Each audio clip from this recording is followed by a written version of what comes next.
क्या आप चाहते हो कि क्या आप कोई केस को इन्वेस्टिगेट करना चाहते हो? कि किसी में आपका फिंगरप्रिंट मिल जाए और आप क्या करो उसका फिश फिंगरप्रिंट से आप एक डीएनए बना दो और उस डीएनए से आप एनालाइसिस करके बता सकते हो कि कौन मर्डरर है। आपको बहुत लग रहा होगा ना कि यार क्या कह रहा है, हम कैसे कर सकते हैं? तो इस चैप्टर में आप सब कुछ कर सकते हो क्योंकि इस चैप्टर के अंदर हम पढ़ने वाले हैं डीएनए फिंगरप्रिंटिंग के बारे में और इस डीएनए फिंगरप्रिंटिंग में आप पढ़ते-पढ़ते ये जान जाओगे कि कैसे हम जो है केस सॉल्व कर सकते हैं, कैसे केस को इन्वेस्टिगेट कर सकते हैं। उसमें हम क्या पढ़ेंगे ना कि एक हमें फिंगरप्रिंट मिलेगा और उस फिंगरप्रिंट से हम डीएनए बनाएँगे और उस डीएनए से पता लगाएँगे कि किसने जो है चोरी की है, मर्डर किया है, जो भी है ना? केस को इन्वेस्टिगेट करना सीखेंगे। तो आ जाओ हमारे इस चैप्टर में genetic molecular basis of inheritance वाले चैप्टर में, जो कि बहुत ही इंटरेस्टिंग चैप्टर है, जो कि मैंने बताया एक पार्ट तो मैंने बता दिया कि इसके अंदर क्या पढ़ेंगे। दूसरा चीज़ मैं बताता हूँ कि इसके अंदर अपन डीएनए के बारे में पढ़ेंगे, आरएनए के बारे में पढ़ेंगे, नया-नया चीज़ जानने को मिलेगा जैसे हिस्टोन प्रोटीन क्या है, हिस्टोन क्या है ना, हिस्टोन ऑक्टामर क्या होता है, ये सारे-सारे बारे में हम जानने की कोशिश करेंगे और बहुत ही ईज़ी ट्रिक के साथ जानेंगे, कोई भी इसमें दिक्कत नहीं आएगी, बहुत ही ईज़ी लगेगा आपको। और एक बात बता दूँ कि ये बहुत ही मार्क स्कोरिंग चैप्टर होता है, ये नीट के बेसिस से भी और बोर्ड के एग्ज़ाम के भी बेसिस से भी, है ना? तो इस चैप्टर को तो बिल्कुल मिस मत करो।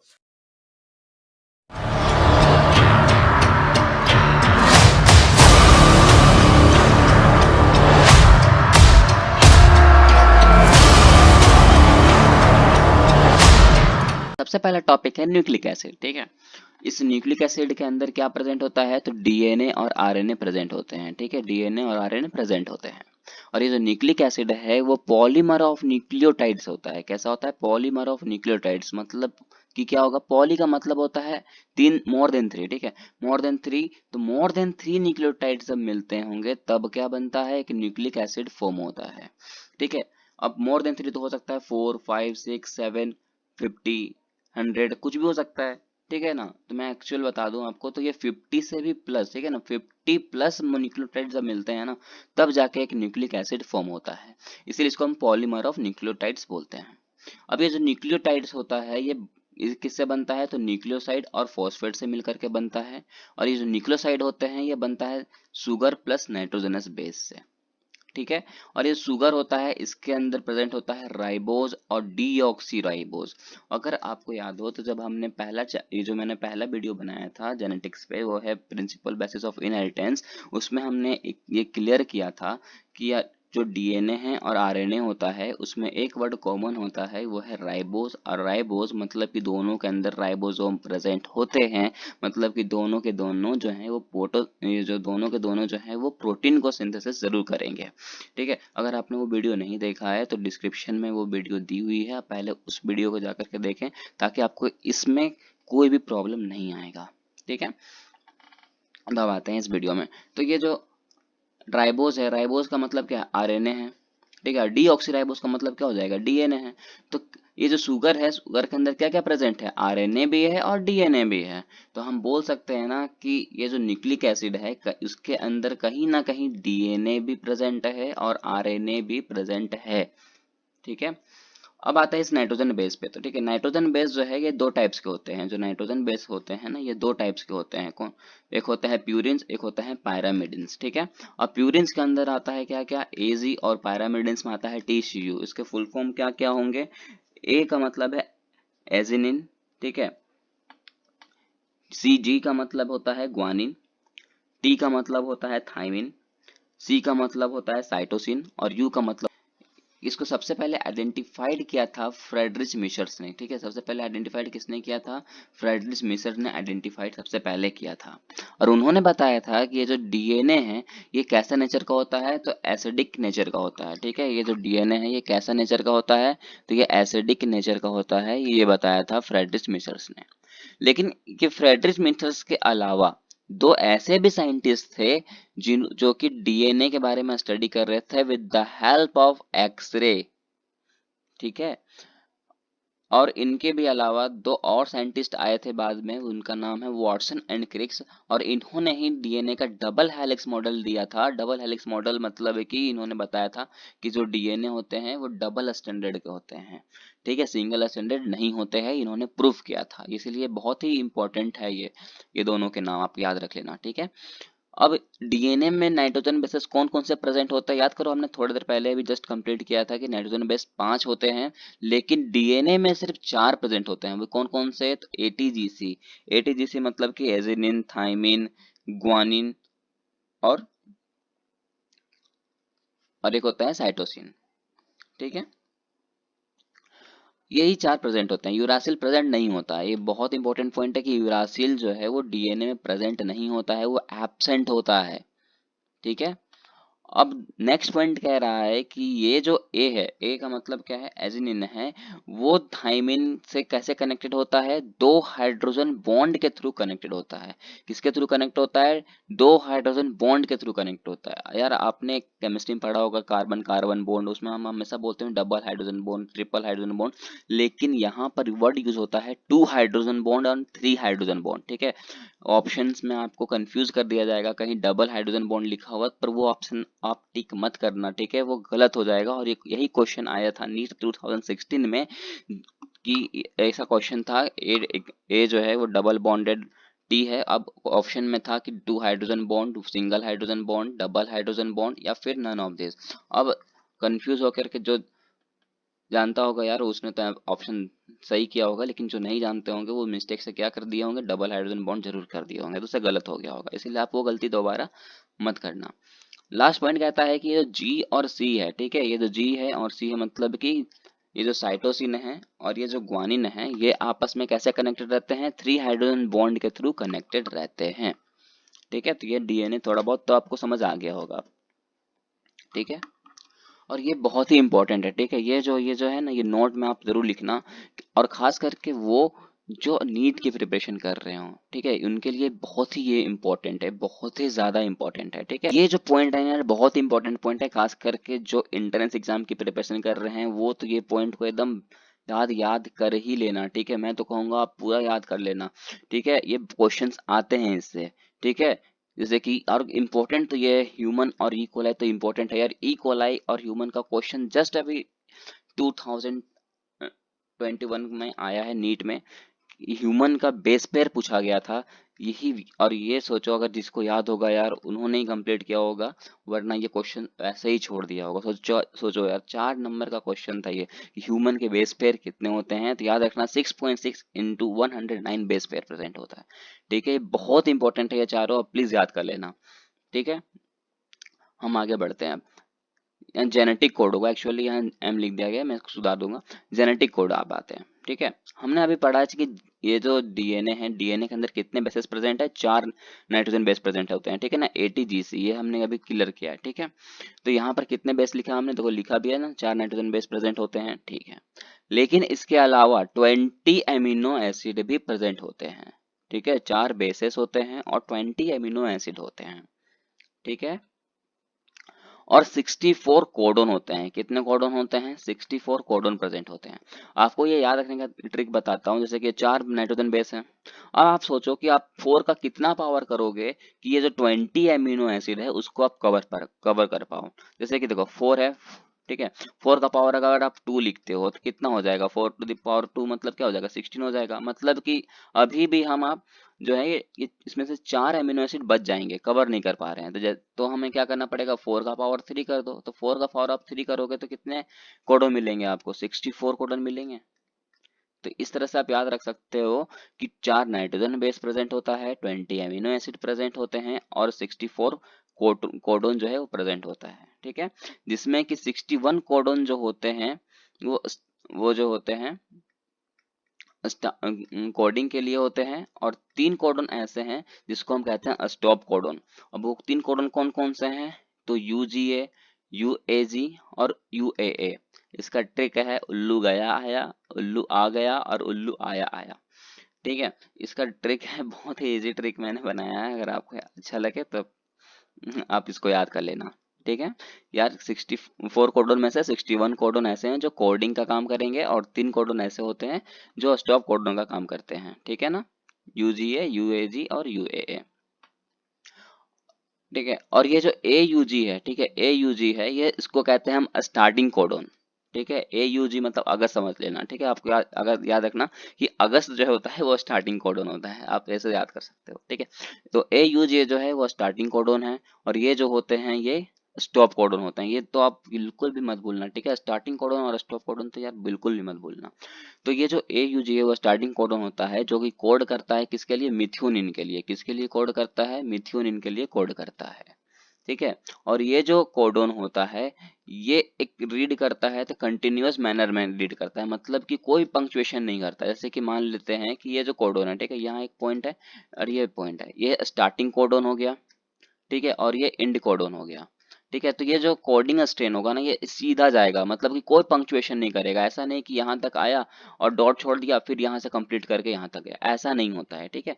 कोई भी पंक्चुएशन शो नहीं करता है, ठीक है। अगर ये कोडन स्टार्ट होगा तो तब तक होगा जब तक कि एंड कोडन नहीं आ जाए, स्टॉप कोडन ना आ जाए। और स्टॉप कोडन कौन कौन सा है बताया था ना, उल्लू गया आया, उल्लू आ गया, या फिर उल्लू आया आया। जब तक वो कोडन आपको दिखेगा नहीं, ये कोडिंग करता ही जाएगा, करता ही जाएगा, और वो जैसे दिख जाएगा तो कोडिंग करना रुक जाएगा। ऐसा नहीं कि मतलब यहाँ स्टार्ट हुआ बीच में रुक गया और यहाँ से फिर स्टार्ट, ऐसा नहीं होता है, ठीक है। तो कोई पंक्चुएशन शो नहीं करता। क्लियर हो गया। लेकिन ऐसा जो है सभी में नहीं होता, कुछ एक्सेप्शंस भी हैं, ठीक है यार। एक्सेप्शंस आप हमेशा याद रखना, ठीक है, क्योंकि क्वेश्चन में कंफ्यूज हो जाओगे, ठीक है। एक्सेप्शन बस ये है कि जो माइटोकॉन्ड्रियल होते हैं और जो प्रोटोजोन्स होते हैं उनके कोडोन में पंक्चुएशन शो होता है, ठीक है, बाकी में नहीं होता। क्लियर है। बाकी आप क्वेश्चन करोगे ना धीरे धीरे तो आप ही आ जाएगा, खुद कर सकते हो फिर तो, ठीक है। जैसे कि देखो कोड जो होता है वो डिजेनरेट भी होते हैं, ठीक है। मतलब कि जो एक कोडोन होते हैं ना, इनका कहना है कि एक कोडोन जो होते हैं वो सिर्फ एक ही एमिनो एसिड के लिए कोड करते हैं। एक कोडोन जो है वो सिर्फ एक ही एमिनो एसिड को के लिए कोड कर सकता है, पर कभी कभी एक एमिनो एसिड में एक से अधिक कोडोन भी दिख जाते हैं, जिसके कारण क्या होता है, कोड जो होता है वो डिजेनरेट हो जाता है, ठीक है। नेक्स्ट पॉइंट आते हैं। जैसे देखो ये जो डीएनए है डबल स्टैंडर्ड होता है, और ये आरएनए कैसा होता है, सिंगल स्टैंडर्ड होता है। अगर हमें डबल स्टैंडर्ड से सिंगल स्टैंडर्ड आना है तो हम आ सकते हैं क्या, आ सकते हैं, एक स्टैंड को हटाना पड़ेगा। उस एक स्टैंड को हटाने के लिए हम किसका यूज करते हैं, ट्रांसक्रिप्शन का यूज करते हैं, ठीक है। तो ठीक है, जब डीएनए का ट्रांसक्रिप्शन होता है तो किस में कन्वर्ट हो जाता है, आरएनए में कन्वर्ट हो जाएगा। और जब इस आरएनए का ट्रांसलेशन हो जाए तब वो कन्वर्ट हो जाता है किसमें, प्रोटीन में, ठीक है। किस में कन्वर्ट हो जाता है, प्रोटीन में कन्वर्ट हो जाता है। तो यह आप याद रखना कि ट्रांसलेशन होगा तो डीएनए में कन्वर्ट होगा, और सॉरी ट्रांसक्रिप्शन होगा तो डीएनए से आरएनए में कन्वर्ट होगा, और ट्रांसलेशन हो रहा है मतलब कि आरएनए से प्रोटीन में कन्वर्ट हो रहा है, ठीक है। चलिए आगे बढ़ते हैं। अभी हमने थोड़ी देर पहले कहा था कि ये जो ए है वो डबल बॉन्डेड टी से कनेक्टेड होगा, ठीक है। ये भी हमने यहाँ पर देखा था ना, देखो ये जो पॉइंट दिख रहा होगा, ए जो है वो 2 हाइड्रोजन बॉन्ड के साथ कनेक्टेड है, और ये जो जी है वो 3 हाइड्रोजन बॉन्ड के साथ सी से कनेक्टेड है। थोड़ी देर पहले हमने ये पॉइंट तो पढ़ा था ना इस जगह पर, देखो क्या ये सही है, ये पॉइंट है ना वो, देखो। अब एक पॉइंट ध्यान ध्यान से सुनना, ये जो एडिनिन है ना, एडिनिन, मान लो एक कोडोन है, ठीक है, कोडोन है, और ये जो टी है ना ये इसका एंटी कोडोन है, क्या है ये, एंटी कोडोन है। तो याद है, और ये जो जी है उसी तरह ये कोडोन है, और इसका ये जो सी है ये एंटी कोडोन को काम करता है, ठीक है। मतलब कि ए है तो उसका एंटी कोडोन क्या हो जाएगा, टी हो जाएगा, और जी है तो उसका एंटी कोडोन सी है। मतलब कि एडिनिन का जो एंटी कोडोन होता है वो होता है थाइमिन, और जो ग्यूनानिन का जो एंटी कोडोन होता है वो होता है साइटोसिन, ठीक है, याद रखना। अब ये जो स्ट्रक्चर दिख रहा है इस स्ट्रक्चर को कहते हैं हम एंटी पैरेलल डीएनए स्ट्रैंड। आपको देख सकते हैं कि एंटी पैरेलल है कि नहीं है, इसका स्ट्रक्चर देखो और इसका स्ट्रक्चर देखो, दोनों अपोजिट दिख रहे होंगे, इसीलिए कहते हैं इसको एंटी पैरेलल डीएनए स्ट्रैंड। अब ये आगे जाकर के किसको फॉर्म करते हैं, डीएनए लेडर को फॉर्म करते हैं। मतलब है कि इसके जो ये जो स्ट्रक्चर दिख रहा है यहाँ पर क्या प्रेजेंट है, शुगर प्रेजेंट है और फॉस्फेट प्रेजेंट है, और इसी स्ट्रक्चर को हम डीएनए का बैकबोन भी कहते हैं, ठीक है। इसी स्ट्रक्चर को हम डीएनए का बैकबोन कहते हैं। जैसे कि देखो यहाँ पर सी है तो यहाँ जस्ट अपोजिट में क्या हो जाएगा, जी हो जाएगा। यहाँ ए है तो जस्ट अपोजिट में क्या हो जाएगा, टी हो जाएगा। क्यों? क्योंकि ये कोडोन है तो ये एंटी कोडोन है, यही रहेगा। ठीक है, ऐसा नहीं कि ए है तो यहाँ जी हो जाएगा, ऐसा नहीं हो सकता। ठीक है, ए की जगह टी आएगा और सी की जगह पर क्या आएगा, जी आएगा। ठीक है, इस तरह का कुछ अरेंजमेंट हो जाएगा, तब जाकर के ये जो डबल हेलिक्स मॉडल होता है डीएनए का, तब जाकर तैयार होता है, जिसको किसने दिया था, वॉटसन एंड क्रिक्स ने दिया है। ठीक है, ये भूलना मत। अब इसमें ध्यान से देखो, इस डीएनए के स्ट्रैंड में आपको समझ में आएगा कि ये जो है ये क्या दिख रहा है, ये शुगर फॉस्फेट है। ठीक है, ये शुगर फॉस्फेट है। और ये क्या है, ये जो आपको दिख रहा है ना, ये लाइन, इसका मतलब ये क्या है, ये यही नाइट्रोजन बेसेस है ना, ये यही नाइट्रोजन बेसेस हैं जो कुछ जाकर के इस तरह से अरेंज हो गए हैं। मतलब कि यहाँ पर भी कोडन, यहाँ पर सी होगा तो यहाँ पर कोडन क्या होगा, जी होगा, है ना। यहाँ पर अगर कोडन ए है तो यहाँ पर कोडन क्या होगा, टी होगा। ठीक है, अब तो क्लियर हो गया, डीएनए का स्ट्रैंड हमने देख लिया ना कैसा होता है। गुड, आगे आगे बढ़ते हैं अब। ठीक है, अब देखो, ये जो डीएनए का स्ट्रैंड है, ठीक है, अब डीएनए ये जो स्ट्रैंड है ये अपना वन टर्न कंप्लीट कब करता है। ठीक है, जब हम कैसे कह सकते हैं कि डीएनए अपना एक टर्न कंप्लीट कर चुका है। ठीक है, तो एक टर्न कंप्लीट कर तभी करेगा, एक टर्न पहले कुछ और चीज पढ़ लेते हैं। ठीक है, जैसे कि देखो, हमने बताया था कि ये क्या है, ये शुगर फॉस्फेट है। और ये क्या है, ये जो लाइन है, इसका मतलब क्या है, ये नाइट्रोजन बेसिस है। हमने बताया था ना, ये नाइट्रोजन बेसिस है। और हमें ये भी पता है कि डीएनए में 4 नाइट्रोजन बेस प्रेजेंट होते हैं। कौन कौन से? एडेनिन, थाइमिन, ग्वानिन और साइटोसिन। और हमने बोला ये कोडोन है तो इसका एंटी कोडोन क्या हो जाएगा, ए है, एडेनिन है तो इसका अपोजिट क्या हो जाएगा, थाइमिन हो जाएगा। या थाइमिन तो यहाँ उसका एंटी कोडोन क्या हो जाएगा, एडेनिन हो जाएगा। ये ग्वानिन है तो इसका एंटीकोडोन क्या हो जाएगा, साइटोसिन हो जाएगा। यहाँ साइटोसिन है तो इसका एंटीकोडोन क्या हो जाएगा, ग्वानिन हो जाएगा। यहाँ तक तो क्लियर है।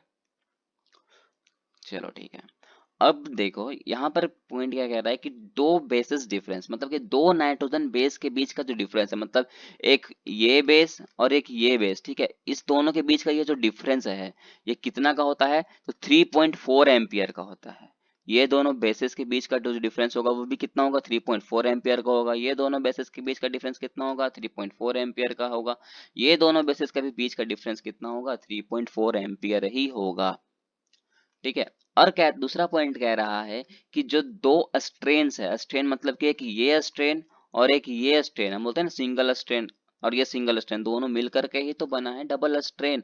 तो एक ये स्ट्रेन और ये स्ट्रेन के बीच का जो ये जो डिफरेंस है, ठीक है, ये स्ट्रेन और ये स्ट्रेन के बीच का जो डिफरेंस है, ये स्ट्रेन और ये स्ट्रेन के बीच का जो डिफरेंस होता है वो कितना का होता है, 20 एंगस्ट्रॉम का होता है। ठीक है, 20 एंगस्ट्रॉम का होता है। तो अब आ जाओ फिर से ये वन टर्न वाले में। हम कब कहेंगे कि वन टर्न डीएनए का कंप्लीट हो रहा है। ठीक है, तो वन टर्न कंप्लीट होने में कितने बेसेस प्रेजेंट होते हैं, 10 बेस पेयर प्रेजेंट होते हैं। ठीक है, एक टर्न डीएनए का कब कंप्लीट होता है, जब 10 बेस पेयर कंप्लीट होते हैं। मान लो यहाँ से यहाँ तक आते आते 10 बेस पेयर जो है वो कंप्लीट हो जाते हैं। ठीक है, तो हम बोलेंगे कि डीएनए का एक टर्न कंप्लीट हो गया है। ठीक है, अब 10 बेस पेयर कंप्लीट हो रहे हैं, मतलब कि क्या 10, और हम पता है, और एक बेस पेयर का डिफरेंस कितना का होता है, 3.4 का होता है। तो 10 का कितना हो जाएगा, 10 इंटू 3.4, तो टोटल आंसर कितना आ जाएगा, 34 एंगस्ट्रॉम। मतलब कि जब डीएनए अपना एक टर्न कंप्लीट करता है तो कितना एंगस्ट्रॉम होता है, तो 34 एंगस्ट्रॉम होता है। ठीक है, ये भी क्लियर हो गया आपको। देखो, अभी मैं ये नहीं बोल सकता कि आपको पूरा क्लियर हो ही गया होगा, आपको थोड़ी बहुत प्रैक्टिस जो है वो खुद से करनी पड़ेगी। आप खुद एक डीएनए का पैटर्न लो, अब खुद आप समझो कि इसमें क्या क्या है, नाइट्रोजन बेस कहाँ है, स्ट्रेन कहाँ पर है ना, दो बेसिस कहाँ पर होते हैं, कोडोन क्या है और एंटी कोडोन का क्या होगा। प्रैक्टिस करो, प्रैक्टिस करोगे तभी आप कर पाओगे, ऐसे इतना जल्दी नहीं होता है। ठीक है, प्रैक्टिस करना जरूरी है आप लोग को। चलो, अब आगे आते हैं। अब ये बहुत इंटरेस्टिंग है यार। ठीक है, यह चैप्टर तो बोरिंग लग ही नहीं सकती आपको। ठीक है, देखो डीएनए पैकेजिंग है नेक्स्ट टॉपिक। ठीक है, अब डीएनए पैकेजिंग का मतलब क्या होता है, देखो मान लेते हैं किसी का बर्थडे है।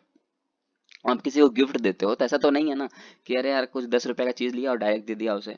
अब जो भी चीज लेते हो उसको पहले अच्छे से रैप करते हो, है ना, गिफ्ट पे रैप रैप करते हो, पैक करते हो, तभी तो उसको देते हो। ऐसा तो है नहीं ना कि लिया और दे दिया, यार लो पकड़ो, ऐसा नहीं करते। तो उसी तरह ये जो डीएनए है, ठीक है, ये भी तो हमारी सेल्स के अंदर प्रेजेंट है। और अगर वो अच्छे से रैप नहीं रहेगी तो डीएनए में अगर कुछ प्रॉब्लम आ जाएगा तो हमारा तो पूरा सिस्टम ही हिल जाएगा ना, है कि नहीं। तो डीएनए पैकेजिंग का मतलब क्या होता है कि डीएनए को अच्छे से संभाल करके समझो तो सेल में रखना, ठीक है ना, उसको कहते हैं डीएनए पैकेजिंग। ठीक है, अब ऐसा होता कैसे है, तो इसका एक ट्रिक से समझो कि ये जो आपको एक पिक्चर दिख रहा होगा कि एक पोल है ना, इलेक्ट्रिक पोल दिख रहा होगा और एक इलेक्ट्रिक वायर्स दिख रहे होंगे, है ना, ये इलेक्ट्रिक वायर्स दिख रहे होंगे और ये एक इलेक्ट्रिक पोल है। तो आपको ऐसे समझना है कि ये जो पोल है ना, ये एक हिस्टोन है, ठीक है, ये जो पोल है वो क्या है, एक हिस्टोन है, ठीक है। और ये जो वायर्स है ये एक डीएनए है, एक ये क्या है, एक डीएनए है, ठीक है। और आपको पता है, आप फिजिक्स थोड़ा बहुत अगर पढ़े हो तो आपको पता होगा कि इस इलेक्ट्रिक वायर में क्या बहता है, इलेक्ट्रिक करंट बहता है, चार्ज बहता है। हम ऐसे तो कहते हैं ना, flow of charge is known as electric current या फिर करंट, ठीक है। और चार्ज में भी क्या बहता है, तो इलेक्ट्रॉन बहता है। और हमें पता है इलेक्ट्रॉन का चार्ज कैसा होता है, नेगेटिव होता है। इलेक्ट्रॉन का चार्ज कैसा होता है, नेगेटिव होता है, ये तो आपको पता ही होगा, ठीक है। तो हम यहाँ से ये बताना चाह रहे हैं कि ये जो डीएनए होता है ना, ये जो डीएनए होता है इसको भी हम रिप्रेजेंट करते हैं नेगेटिव से, ठीक है, किससे रिप्रेजेंट करते हैं, नेगेटिव से। दूसरा पॉइंट आपको ये क्लियर हो रहा होगा कि देखो ये जो वायर है, ये जो है ना, तो हमें पता है इलेक्ट्रॉन का क्या हो रहा है, ट्रांसफर हो रहा है। मतलब ये जो वायर है ये इस वायर से भी लिंक है, तो ये वायर टू वायर ट्रांसफर भी तो हो रहा है। इलेक्ट्रॉन यहाँ से यहाँ आता होगा, यहाँ से यहाँ, यहाँ ऐसे ऐसे जा रहा है। ऐसा तो नहीं ना कि यहाँ पर करंट कुछ और होगा, यहाँ का करंट कुछ और होगा, ऐसा तो नहीं होता। तो ये पोल टू पोल ट्रांसफर होता जा रहा है ना, करंट यहाँ से यहाँ ट्रांसफर होता जा रहा है। तो मेरा कहना ये है कि जो डीएनए होता है वो भी जनरेशन टू जनरेशन क्या होता है, ट्रांसफर होता है ना। जैसे कि फादर है, फादर से बच्चे में आएगा, उससे वो बड़ा होगा, वो जब उसका उससे प्रोजेनी जो आएगा उसमें ट्रांसफर हो रहा है डीएनए का। तो ट्रांसफर हमेशा कौन हो रहा है, डीएनए होता है, ठीक है। हिस्टोन का ट्रांसफर नहीं होता। पोल तो यहाँ पर ही है, यहाँ पर मान लो कोई हम और पोल भी लगा सकते हैं, पर क्या ऐसा तो है नहीं कि मान लो यहाँ पर हम यहाँ पर कुछ और वायर दे दिया और यहाँ पर कुछ और वायर दे दिया, ऐसा तो हम कर नहीं सकते। मतलब कि समझाना बस यही है कि जो डीएनए होता है वो जनरेशन टू जनरेशन जो है ट्रांसफॉर्म होता है, ट्रांसफर होता है। और डीएनए का चार्ज कैसा होता है, नेगेटिव हम मानते हैं। और जो हिस्टोन होता है ये पॉजिटिव चार्ज का होता है और ये चेंज नहीं होता है, ये जनरेशन टू जनरेशन ट्रांसफर नहीं होता है, ठीक है। अब यहाँ तक तो क्लियर हो गया होगा, ठीक है। कि अब मैंने हिस्टोन के बारे में थोड़ा बहुत अभी यहाँ क्यों बताया, क्योंकि अभी आपको हिस्टोन के बारे में पढ़ना है, ताकि अगर आप हिस्टोन के बारे में नहीं जानोगे ताकि क्रोमोसोम नहीं बना पाएंगे हम लोग, ठीक है। देखो हमने यही क्लियर भी किया ना कि हिस्टोन कैसा होता है, पॉजिटिव चार्ज का होता है और डीएनए नेगेटिव चार्ज का होता है। और ये जो हिस्टोन है ना, ये 5 टाइप के होते हैं। कौन कौन से, H1 histone, H2A histone, H2B histone, H3 histone और H4 हिस्टोन। ये जो H1 हिस्टोन होते हैं वो लिंकर का काम करते हैं, जोड़े रखने का काम करते हैं, ठीक है। बाकी के ये जो हिस्टोन्स है इसको हम कहते हैं हिस्टोन ऑक्टामर। क्या कहते हैं, हिस्टोन ऑक्टामर। तो अगर ये बोले कि अगर हम लिंकर हिस्टोन प्लस अगर हम इस हिस्टोन ऑक्टामर को जोड़ दे तो क्या हिस्टोन बन जाएगा, तो हाँ बन जाएगा, है कि नहीं।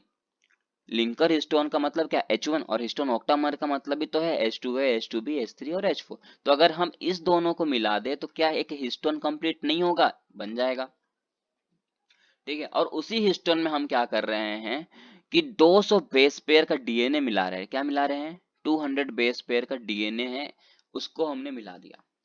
तो मिलाने के बाद एक क्या फॉर्म हो रहा है, एक न्यूक्लियोसोम हमें मिलेगा। क्या मिलेगा, एक न्यूक्लियोसोम मिलेगा।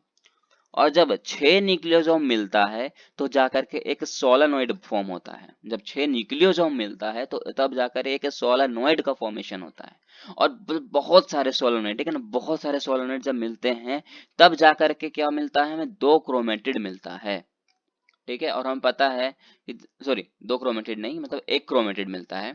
और जब 2 क्रोमेटिड मिलते हैं तब जाकर के क्या मिलता है, हमें एक क्रोमोसोम मिलता है। और आगे पता ही है कि अगर आपने पहला वीडियो मेरा देखा होगा तो मैंने यही बताया था कि क्रोमोसोम आगे जाके किस में टूटता है, तो गैमेट्स में टूटता है। और गैमेट क्या होते हैं, मेल होते हैं और फीमेल होता है। ठीक है, अगर आप, फिर से मैं कह रहा हूँ यार, अगर आपने मेरा पहला वीडियो नहीं देखा तो प्लीज आप पहले जाकर उस वीडियो को जरूर देखें। ठीक है, आपको सारे कंफ्यूजन क्लियर हो जाएंगे। तो इस तरह से देखो तो एक क्रोमोसोम बनता है, और हमने पहले बताया था ना कि हम इस चैप्टर में क्रोमोसोम कैसे बनाते हैं वो भी सीखेंगे, जो मैंने सिखा दिया। ठीक है, अब आगे आते हैं। तो क्रोमोसोम का कुछ इस तरह का स्ट्रक्चर होता है। ठीक है, देखो ये जो है ये एक क्रोमेटिड है, और ये जो है दूसरा क्रोमेटिड है। दोनों जहां ज्वाइंट हो रहे हैं उसको कहते हैं सेंट्रोमेयर, और ये जो पोजीशन है इसको कहते हैं हम टेलोमेयर्स। ठीक है, ये कुछ स्ट्रक्चर होता है क्रोमोसोम का। अब आते हैं ट्रांसफॉर्मिंग प्रिंसिपल पर। आपको मैंने पहले ही बता दिया है कि ट्रांसफॉर्म कौन होता है, डीएनए या फिर हिस्टोन। तो सबको पता है डीएनए ही होते हैं, जनरेशन टू जनरेशन ट्रांसफॉर्म तो डीएनए ही हो रहा था। हमने एग्जांपल भी दिया था पोल वाला, कि इलेक्ट्रिक पोल जो होता है वो तो अलग भी हो सकता है पर वायर चेंज नहीं होता है। और वो क्या कर रहा था, हर पोल टू पोल क्या कर रहा था, वायर जो है वो करंट को ट्रांसफर भी कर रहा था। उसी तरह से मैंने बोला था कि डीएनए भी क्या करता है, ट्रांसफॉर्मिंग प्रिंसिपल का काम करेगा, ट्रांसफॉर्म करता है। ठीक है, लेकिन इसको प्रूफ कर रहे थे एक साइंटिस्ट, उस साइंटिस्ट का नाम क्या है, एफ ग्रिफिथ। उस साइंटिस्ट का नाम क्या है, एफ ग्रिफिथ। इन्होंने बोला था कि मैं इसको प्रूव करूंगा कि ये जो ट्रांसफॉर्मिंग प्रिंसिपल है उसमें आता कौन है, डीएनए आता है, आरएनए आता है कि आता है। ठीक है, तो इन्होंने सबसे पहले एक्सपेरिमेंट किया किस पे, तो स्ट्रेप्टोकोकस निमोनिया पे किया। ठीक है, स्ट्रेप्टोकोकस निमोनिया पे किया, और उनसे दो स्ट्रेन बनाया। पहला है रफ स्ट्रेन, दूसरा स्मूथ स्ट्रेन। इसको स्मूथ स्ट्रेन बोलो, स्मूथ कॉलोनीज बोलो, या फिर एस स्ट्रेन बोलो, बात एक ही है। उसी तरह रफ स्ट्रेन को भी दो बहुत सारे नाम है, रफ स्ट्रेन भी बोल सकते हैं, रफ कॉलोनीज भी बोल सकते हैं, और फिर आर स्ट्रेन भी बोल सकते हैं। ठीक है, तो सबसे पहले आते हैं इस रफ स्ट्रेन में। रफ स्ट्रेन जो था वो कैसा था, नन कैप्सुलेटेड था। ठीक है, नन कैप्सुलेटेड कहने का मतलब है कि जो मान लो एक बोतल है, ठीक है, आपने बोतल का जो ढक्कन है उसको लॉक नहीं किया है, उससे मतलब ऑक्सीजन आ रहा है, उस कंडीशन, वैसा कंडीशन है। तो ऐसा कंडीशन है तो आप कोई भी इंसान जो है मर नहीं सकता। ये तो आपको क्लियर है ना, कि अगर अगर कोई बोतल में अगर मान लो कि कोई पैक है, ठीक है, और आपने ढक्कन नहीं लगाया है, तो वो इंसान जिंदा रह सकता है क्योंकि उसे ऑक्सीजन मिल रहा है। सिंपल सी बात है ना। और उसके अंदर क्या है, म्यूकस की कोटिंग एब्सेंट होती है और नन वायरुलेंट होता है। जब इस कंडीशन पे मतलब आर स्ट्रेन पे एक माउस को रखा गया था, तो माउस जो था वो कैसा निकला, जिंदा रह गया। ठीक है, क्योंकि हाँ यार उसके वो कैसा था, वो नन कैप्सुलेटेड था, तो वो जिंदा रह गया। लेकिन फिर से दोबारा जब ट्राई किया और स्मूथ स्ट्रेन पे, और जो कि स्मूथ स्ट्रेन कैसा था, कैप्सुलेटेड था, मतलब कि फुल्ली पैक्ड था। अब उस सिंपल सी बात, अगर फुल्ली पैक्ड जगह पे किसी को रख दिया जाए, उसे ऑक्सीजन मिले ही ना, तो वो जिंदा रहेगा क्या, नहीं रहेगा। तो उसी तरह इसके साथ भी हुआ कि कैप्सुलेटेड था और म्यूकस की कोटिंग भी प्रेजेंट थी और वायरोलेंट भी रहता है, जिसके कारण क्या हो गया, जो माउस था वो मर जाता है। ठीक है, लेकिन साइंटिस्ट जो है इसको फिर से जब ट्राई करते हैं, तो एक माउस जो था वो जिंदा रह गया। ठीक है, इस एस स्ट्रेन पे जब दोबारा एक माउस को ट्राई किया गया, तो एक माउस जो है वो जिंदा रह गया। ठीक है, ये एक माउस जो था वो जिंदा रह गया। और जब उसको चेक किया साइंटिस्ट ने, एफ ग्रिफिथ ने, कि यार ये जिंदा कैसे रह गया, तो पता चला कि इसके पास heat killed S strain present था। मतलब कि क्या किया था इसने, heat killed S strain present था, मतलब कि वो जो माउस था इसके अंदर एंटीबॉडीज प्रेजेंट थी कि वो स्मूथ जो स्ट्रेन था, एस स्ट्रेन था, उसको मार सके। ठीक है, पर ये तो सिर्फ थे साइंटिस्ट। अब इनको एक और एक्सपेरिमेंट करने का मन किया। इन्होंने क्या किया, इन्होंने ये जो इस कंडीशन वाला था, आर स्ट्रेन वाला जिसमें कि माउस जिंदा रह रहा था, वो कंडीशन लिया, और इस एस स्ट्रेन वाला ये कंडीशन जिसमें कि माउस जिंदा रह रहा था, मतलब कि ये हीट किल्ड एस स्ट्रेन वाला, ये दोनों के साथ क्या किया, कंबाइन कर दिया। ठीक है, अब कंबाइन करने के बाद क्या रिजल्ट आया कि एस स्ट्रेन और आर स्ट्रेन को जैसे कि इसने कंबाइन किया, तो भी माउस क्या हो गया, मर गया। अब साइंटिस्ट जो है वो समझ नहीं पाए कि यार ऐसा हुआ क्या, कि हमने जब ये आर स्ट्रेन लिया जिसमें कि माउस जिंदा रह रहा था, और एस स्ट्रेन वो लिया, वो बस वो कंडीशन जिसमें कि माउस जिंदा रह रहा था, मतलब कि हीट की स्ट्रेन ले रहे थे, तो भी मर कैसे गया। अब ये चीज उनके समझ में आया नहीं। ठीक है, तो उन्होंने कर दिया एक्सपेरिमेंट को बंद। ठीक है। अब उसके जगह पर 3 और साइंटिस्ट आए। कौन कौन से आए? एवेरी, मैकलोड और मैकार्टी। इन्होंने बोला कि भाई अब मैं इसको सॉल्व करूंगा। अब देखो, ऐसे नॉर्मली ऐसा होता है ना कि जो काम तुम नहीं कर पाओगे, कुछ और करना चाहे तो और गुस्सा आता है तुम्हें, है कि नहीं? तो उसी तरह एफ ग्रिफिथ सर को भी आया होगा। उन्होंने बोला कि ठीक है, तुम भी कर लो, कोई दिक्कत नहीं है, मैं तो हार मान गया। तो इन्होंने बोला ठीक है सर, हम कर लेंगे, और उन्होंने किया और डायरेक्ट बोल दिया कि इसमें जो ट्रांसफॉर्मिंग सब्सटेंस होगा वो डीएनए ही होगा, और कोई नहीं होगा, सिर्फ डीएनए ही होगा।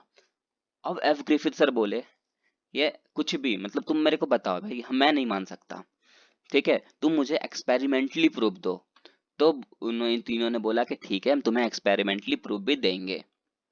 उन्होंने एक्सपेरिमेंटली प्रूफ कुछ इस तरह से दिया कि उन्होंने लिया डाइजेस्टिव एंजाइम, ठीक है, क्या लिया? डाइजेस्टिव एंजाइम लिया। अब ये डाइजेस्टिव एंजाइम लेके क्या किया? सबसे पहले डाइजेस्ट कराया प्रोटीन को। कौन सा एंजाइम लेकर के? प्रोटीएजेस। देखो, एंजाइम को पहचानना है ना, तो आपको क्या देखना है, लास्ट में तो आईएन होगा, या तो लास्ट में एज लगा होगा, एज एज, ठीक है।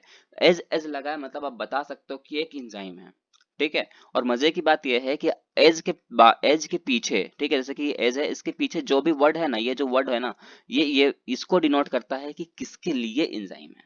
जैसे कि देखो, ये प्रोटीएजेस है, एज का मतलब आप समझ जाओगे एंजाइम है।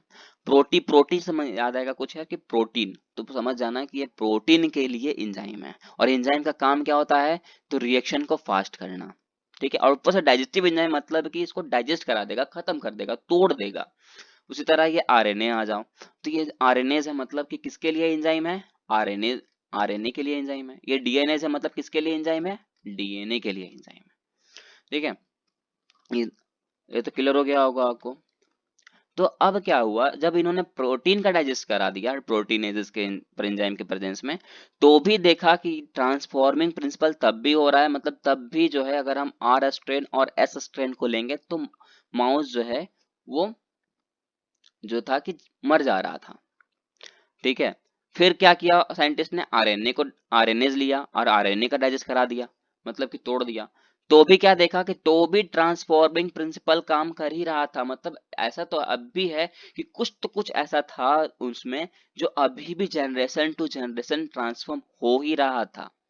लेकिन जैसे ही डीएनए को डाइजेस्ट करा दिया डीएनए के प्रेजेंस में, तो जो ट्रांसफॉर्मिंग प्रिंसिपल हो रहा था वो रुक गया, और जो माउस मर रहा था वो मरना बंद हो गया। तो उस तरह से उन्होंने बताया कि जो ट्रांसफॉर्मिंग सब्सटेंस है वो और कोई और नहीं, डीएनए ही है। अब वो साइंटिस्ट का मुंह हो गया बंद। ठीक है, यहाँ तक आपको क्लियर हो गया होगा कि डीएनए जो है किस तरह से ट्रांसफॉर्मिंग प्रिंसिपल का काम करता है, ठीक है। देखो, ये जो अब दो और साइंटिस्ट है, एरिया उतना इंपॉर्टेंट नहीं है, ठीक है, जितना इंपॉर्टेंट वो था उतना इंपॉर्टेंट ये नहीं है। बस आपको ये मैं ये बता देता हूँ कि दो साइंटिस्ट और थे, एक हर्सी और एक चेज, ठीक है। ये क्या कर रहे थे? ये इकोलाई पर स्टडी कर रहे थे, और इन्होंने बताया था कि जो बैक्टीरियोफेज होते हैं वो इकोलाई को इन्फेक्शन पहुंचाते हैं। कैसे पहुंचाते हैं? तो रेडियो एक्टिव सल्फर से और फॉस्फोरस से, ठीक है, फॉस्फेट से, जिसके कारण क्या हो रहा था? इन्फेक्शन हो जाता है, ब्लेंडिंग होती है और सेंट्रीफ्यूगेशन हो जाता है, जिसमें कि डीएनए जो है वो कंटेन करता है फॉस्फेट, और प्रोटीन कंटेन करता है सल्फर, ठीक है। जो कि ये अनइक्विवेलेंट प्रूफ था डीएनए की, ये कि डीएनए जो है वो जेनेटिक मटेरियल है, तो इसको उतना मान्यता नहीं दिया गया था, ठीक है, ये क्योंकि ये अनइक्विवेलेंट प्रूफ दिया था कि जी जो डीएनए है वो एक जेनेटिक मटेरियल है, ठीक है। इसमें क्योंकि वो सही से वो प्रूफ नहीं कर पा रहे थे कि वो कहना क्या चाह रहे हैं, ठीक है। एक मीम्स बनता है यार यहाँ पर।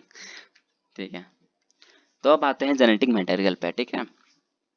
कि जेनेटिक मटेरियल हमें पहले ही पता है, जेनेटिक मटेरियल कौन होगा? डीएनए और आरएनए, ठीक है।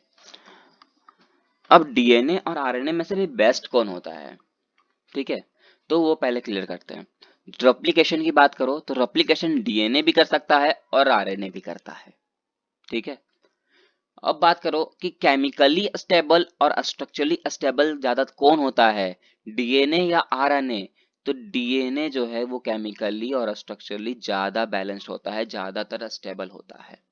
ऐसा होता क्यों है? क्योंकि आपको हम याद होगा कि तो हमने थोड़ी देर पहले अगर हमने जब डीएनए की स्टडी कर रहे थे तभी हमने बोला था कि जो डीएनए होते हैं इसमें 4 ही बेसेस प्रेजेंट होते हैं, एटीजीसी, है ना, मतलब इसमें यूरासिल जो होता है वो एब्सेंट होता है और थाइमिन जो होता है वो प्रेजेंट होता है।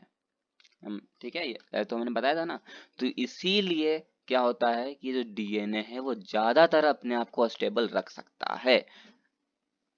ठीक है, ऐसा नहीं कि आरएनए नहीं है, पर डीएनए से ज्यादा स्टेबल वो नहीं हो सकता। ठीक है, और म्यूटेशन की बात करो तो म्यूटेशन एक नया टर्म अभी आपको लग रहा होगा। ठीक है, म्यूटेशन क्या है? ठीक है, तो चलो पहले म्यूटेशन को क्लियर करते हैं फिर इस पे आते हैं। तो म्यूटेशन कहने, अब म्यूटेशन क्या कहता है? म्यूटेशन कहता है कि change in single base pair of DNA.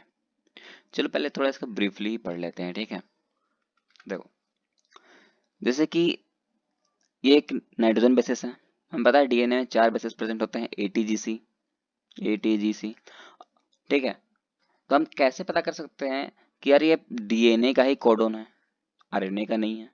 तो देखो यहाँ पर टी है मतलब थाइमिन प्रेजेंट है। ठीक है, यहाँ पर टी है मतलब क्या प्रेजेंट है? थाइमिन प्रेजेंट है। और थाइमिन किस में होता है? डीएनए में ही होता है। ठीक है ना, तो यहाँ से ये पता चल जाएगा कि जो स्ट्रेन बनेगा वो डीएनए का ही स्ट्रेन बना रहे हैं, आरएनए का स्ट्रेन नहीं बना रहे हैं। अगर एक जगह, अब यहाँ टी की जगह क्या हो जाता है? यू हो जाता, तो हम बोलते हैं कि वो किसका स्ट्रेन हो जाएगा? वो आरएनए का स्ट्रेन हो जाएगा। ठीक है, पर यहाँ तो एटीजीसी है तो इससे ही पता चल जा रहा है कि ये जो नाइट्रोजन बेसिस है वो डीएनए के ही है, तो हमारा स्ट्रेन कौन सा बनेगा? डीएनए का ही बनेगा। ठीक है, तो देखो ये एटीजीसी था और हमने बोला अभी कोडोन भी पढ़ा था, एंटी कोडोन के बारे में मैंने बता दिया था। तो एक एंटी कोडोन क्या हो जाएगा? टी, डीएनए है तो टी हो जाएगा। ठीक है, टी का एंटी कोडोन क्या हो जाएगा? ए हो जाएगा। जी का एंटी कोडोन क्या हो जाएगा? सी हो जाएगा। और सी का एंटी कोडोन जी हो जाएगा। देखो, अगर आरएनए होता ना तो ये जो एक एंटीकोडॉन हमने टी किया है, थाइमिन किया है, थाइमिन ना करके क्या कर देते? यूरासिल कर देते। अगर अगर आरएनए के लिए हमें स्ट्रेन कोड करना रहता तो ऐसा करते, पर अभी हमने डीएनए के लिए करना है तो हमने टी लिखा है। आगे जाके क्या हो जाता है? म्यूटेशन हो गया। म्यूटेशन होने के कारण क्या हो रहा है कि देखो कि जो लास्ट के जो पेयर है ना, लास्ट के जो नाइट्रोजन बेसिस पेयर हैं, जैसे कि यहाँ पर क्या था? ये सी और जी है, लेकिन यहाँ पर क्या हो जा रहा है? ए और जी हो जा रहा है, जैसा कि देख रहा होगा, है ना। तो क्या हुआ है? चेंज इन वन न्यूक्लियोटाइड, जो ये एक न्यूक्लियोटाइड जो था उसमें चेंजेस आ गया, जिसके कारण क्या कर देगा? ये जो जी है ना, जी, ग्वानिन, इसको रिप्लेस कर देगा। क्यों कर देगा? क्योंकि हमें पता है एक एंटीकोडन क्या हो जाएगा? टी होना है। जैसे ये एंटीकोडन ए की जगह टी कर देगा, है ना, ये जो जी है, जी को रिप्लेस कर दिया और क्या कर दिया? टी कर दिया। क्यों? क्योंकि एक एंटीकोडन तो टी ही होता है ना। तो अब क्या हो गया कि चेंज क्या हो गया? पहले तो क्या चेंज हुआ? पहले एक न्यूक्लियोटाइड में चेंज आया, मतलब कि सी की जगह ए आ गया। अब इस ए के कारण क्या आ गया? हमें जी को भी रिप्लेस करना पड़ा। और किसका इंटर करना पड़ा? तो थाइमीन को इंटर करना पड़ा, है ना। ये जो थाइमीन है ये आ गया ना। तो क्या हो गया म्यूटेशन का डिफिनेशन?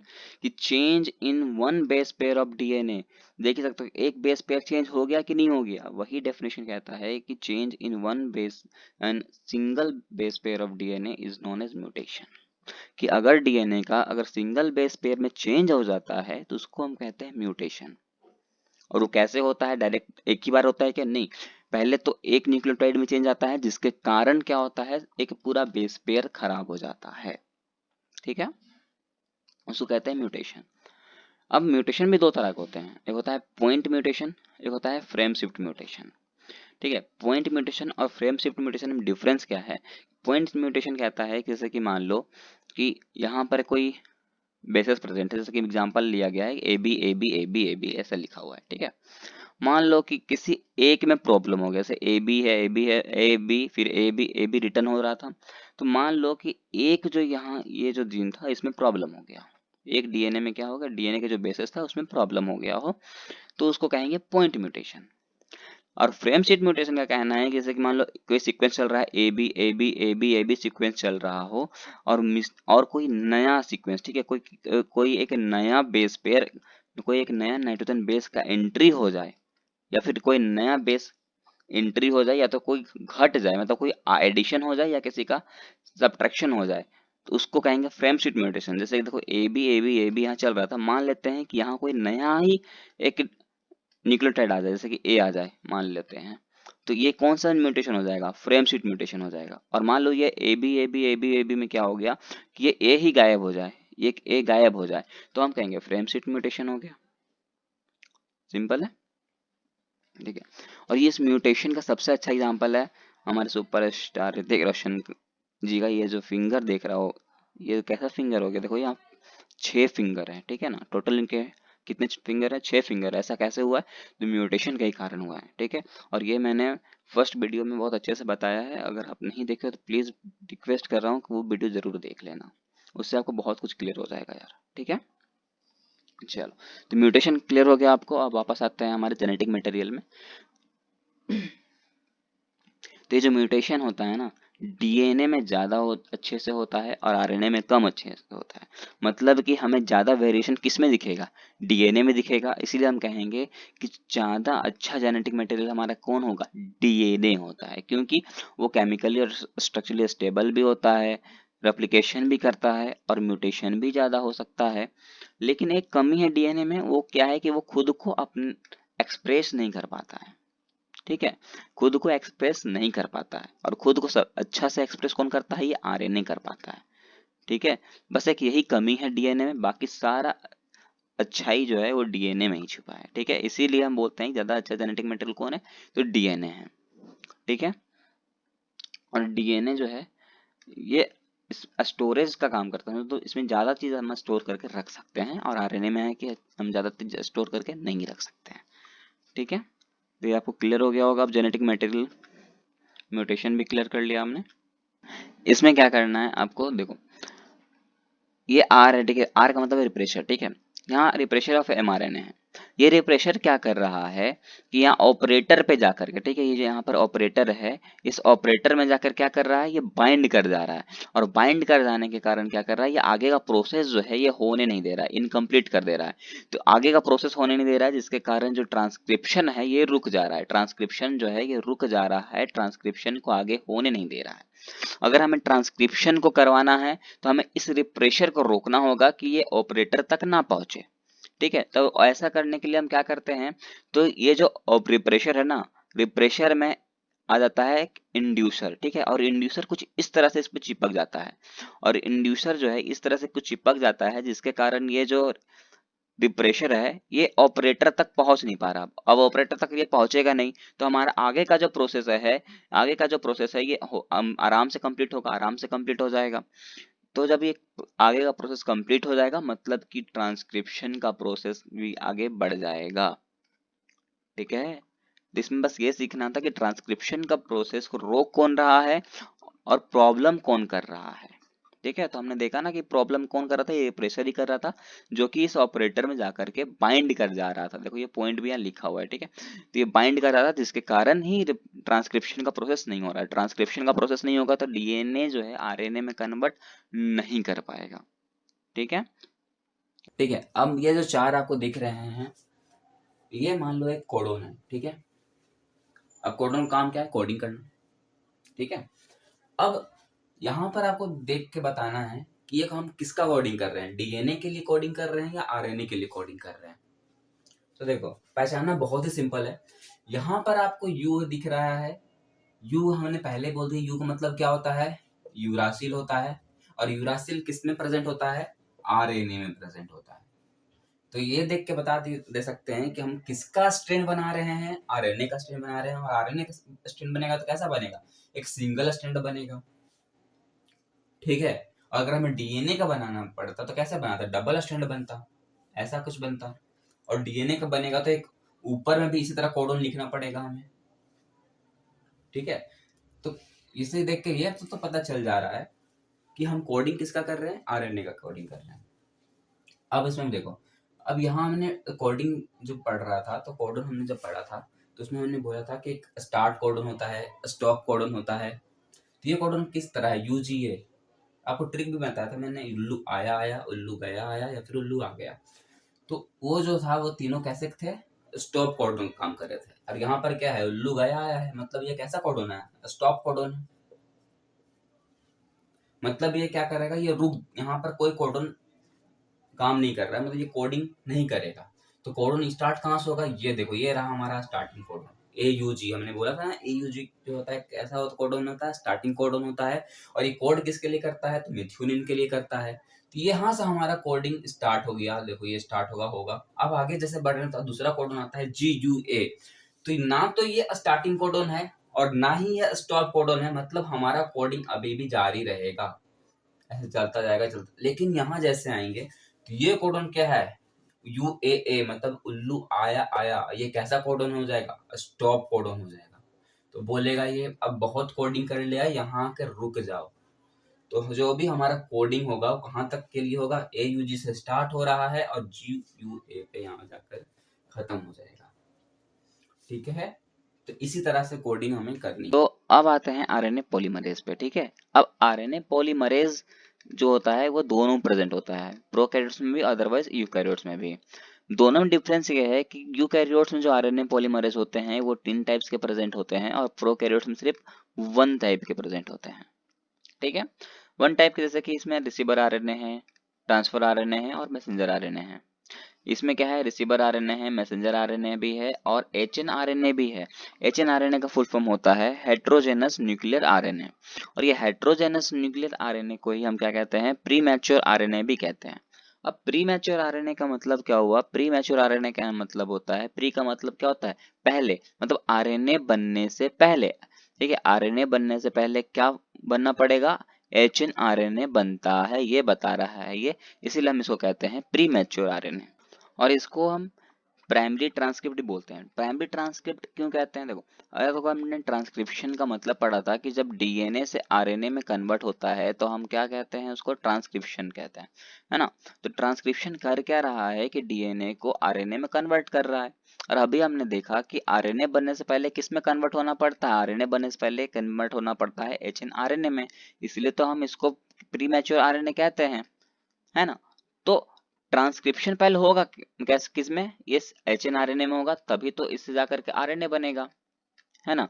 तो इसीलिए हम इसको कहते हैं प्राइमरी ट्रांसक्रिप्ट, मतलब पहले ट्रांसक्रिप्ट इस पे होगा तब जाकर के आरएनए फॉर्म होता है। तो यहां से क्लियर हो गया। अब आगे देखो, हमें पता है डीएनए कैसा स्ट्रैंड होता है, डबल स्ट्रैंड होता है, ठीक है। तो डबल स्ट्रैंड होता है ना, कैसा, कुछ इस तरह का स्ट्रक्चर होता है, मैंने बहुत अजीब बनाया है पर आप समझ जाना, ठीक है। एक होता है 5 स्ट्रेन, एक होता है 3 डैश, है ना, एक होता है 5 डैश, तो एक होता है 3 डैश, एक यहाँ होगा 3 डैश, तो ये हो जाएगा 5 डैश। ठीक इसी तरह हमने यहाँ बनाया है, ठीक है। देखो ये वाला, यहाँ 2 स्ट्रेन हमने लिया है, एक लिया है 5 डैश, एक लिया है 3 डैश, और इसका जस्ट अपोजिट हमने एंटी पैरेलल क्या लिया है, 3 डैश। यहाँ 3 डैश है तो यहाँ 5 डैश। अब देखो यहाँ पर पॉइंट ये है कि अगर हम 5 डैश टू 3 डैश की ओर जा रहे हैं, मतलब कि हम डाउन स्ट्रीम बोलेंगे उसको, ठीक है। जैसे कि ये 5 डैश है और ये 3 डैश है, 5 डैश टू 3 डैश की ओर अगर जा रहे हैं तो हम बोलेंगे क्या, कि ये डाउन स्ट्रीम में जा रहे हैं, ठीक है। और 3 डैश टू 5 डैश की ओर अगर हम जा रहे हैं तो हम बोलेंगे ये अप स्ट्रीम में जा रहे हैं। ठीक लॉजिक लगाओ कि एक आप एग्जाम में क्या किए, एक बार आपका क्या आ गया, 5 नंबर आया, ठीक है, 5 में 5 आया, और दूसरा बार एग्जाम दिया तो क्या आ गया, 3 आ गया, तो सिंपल सी बात है, आपका मार्क्स क्या हुआ, डिक्रीज किया, डिक्रीज किया मतलब डाउन हुआ, इसीलिए हम कहते हैं उसको डाउन स्ट्रीम, डाउन स्ट्रीम, ठीक है। उसी तरह अगर मान लो अब क्या हुआ, आपने एग्जाम दिया और आपका पहले आया 3, बाद में आ गया 5, तो आपने क्या किया, इंक्रीज किया, इंक्रीज किया मतलब कि अप हुआ, है ना, मार्क्स का क्या हुआ, इंक्रीजमेंट हुआ।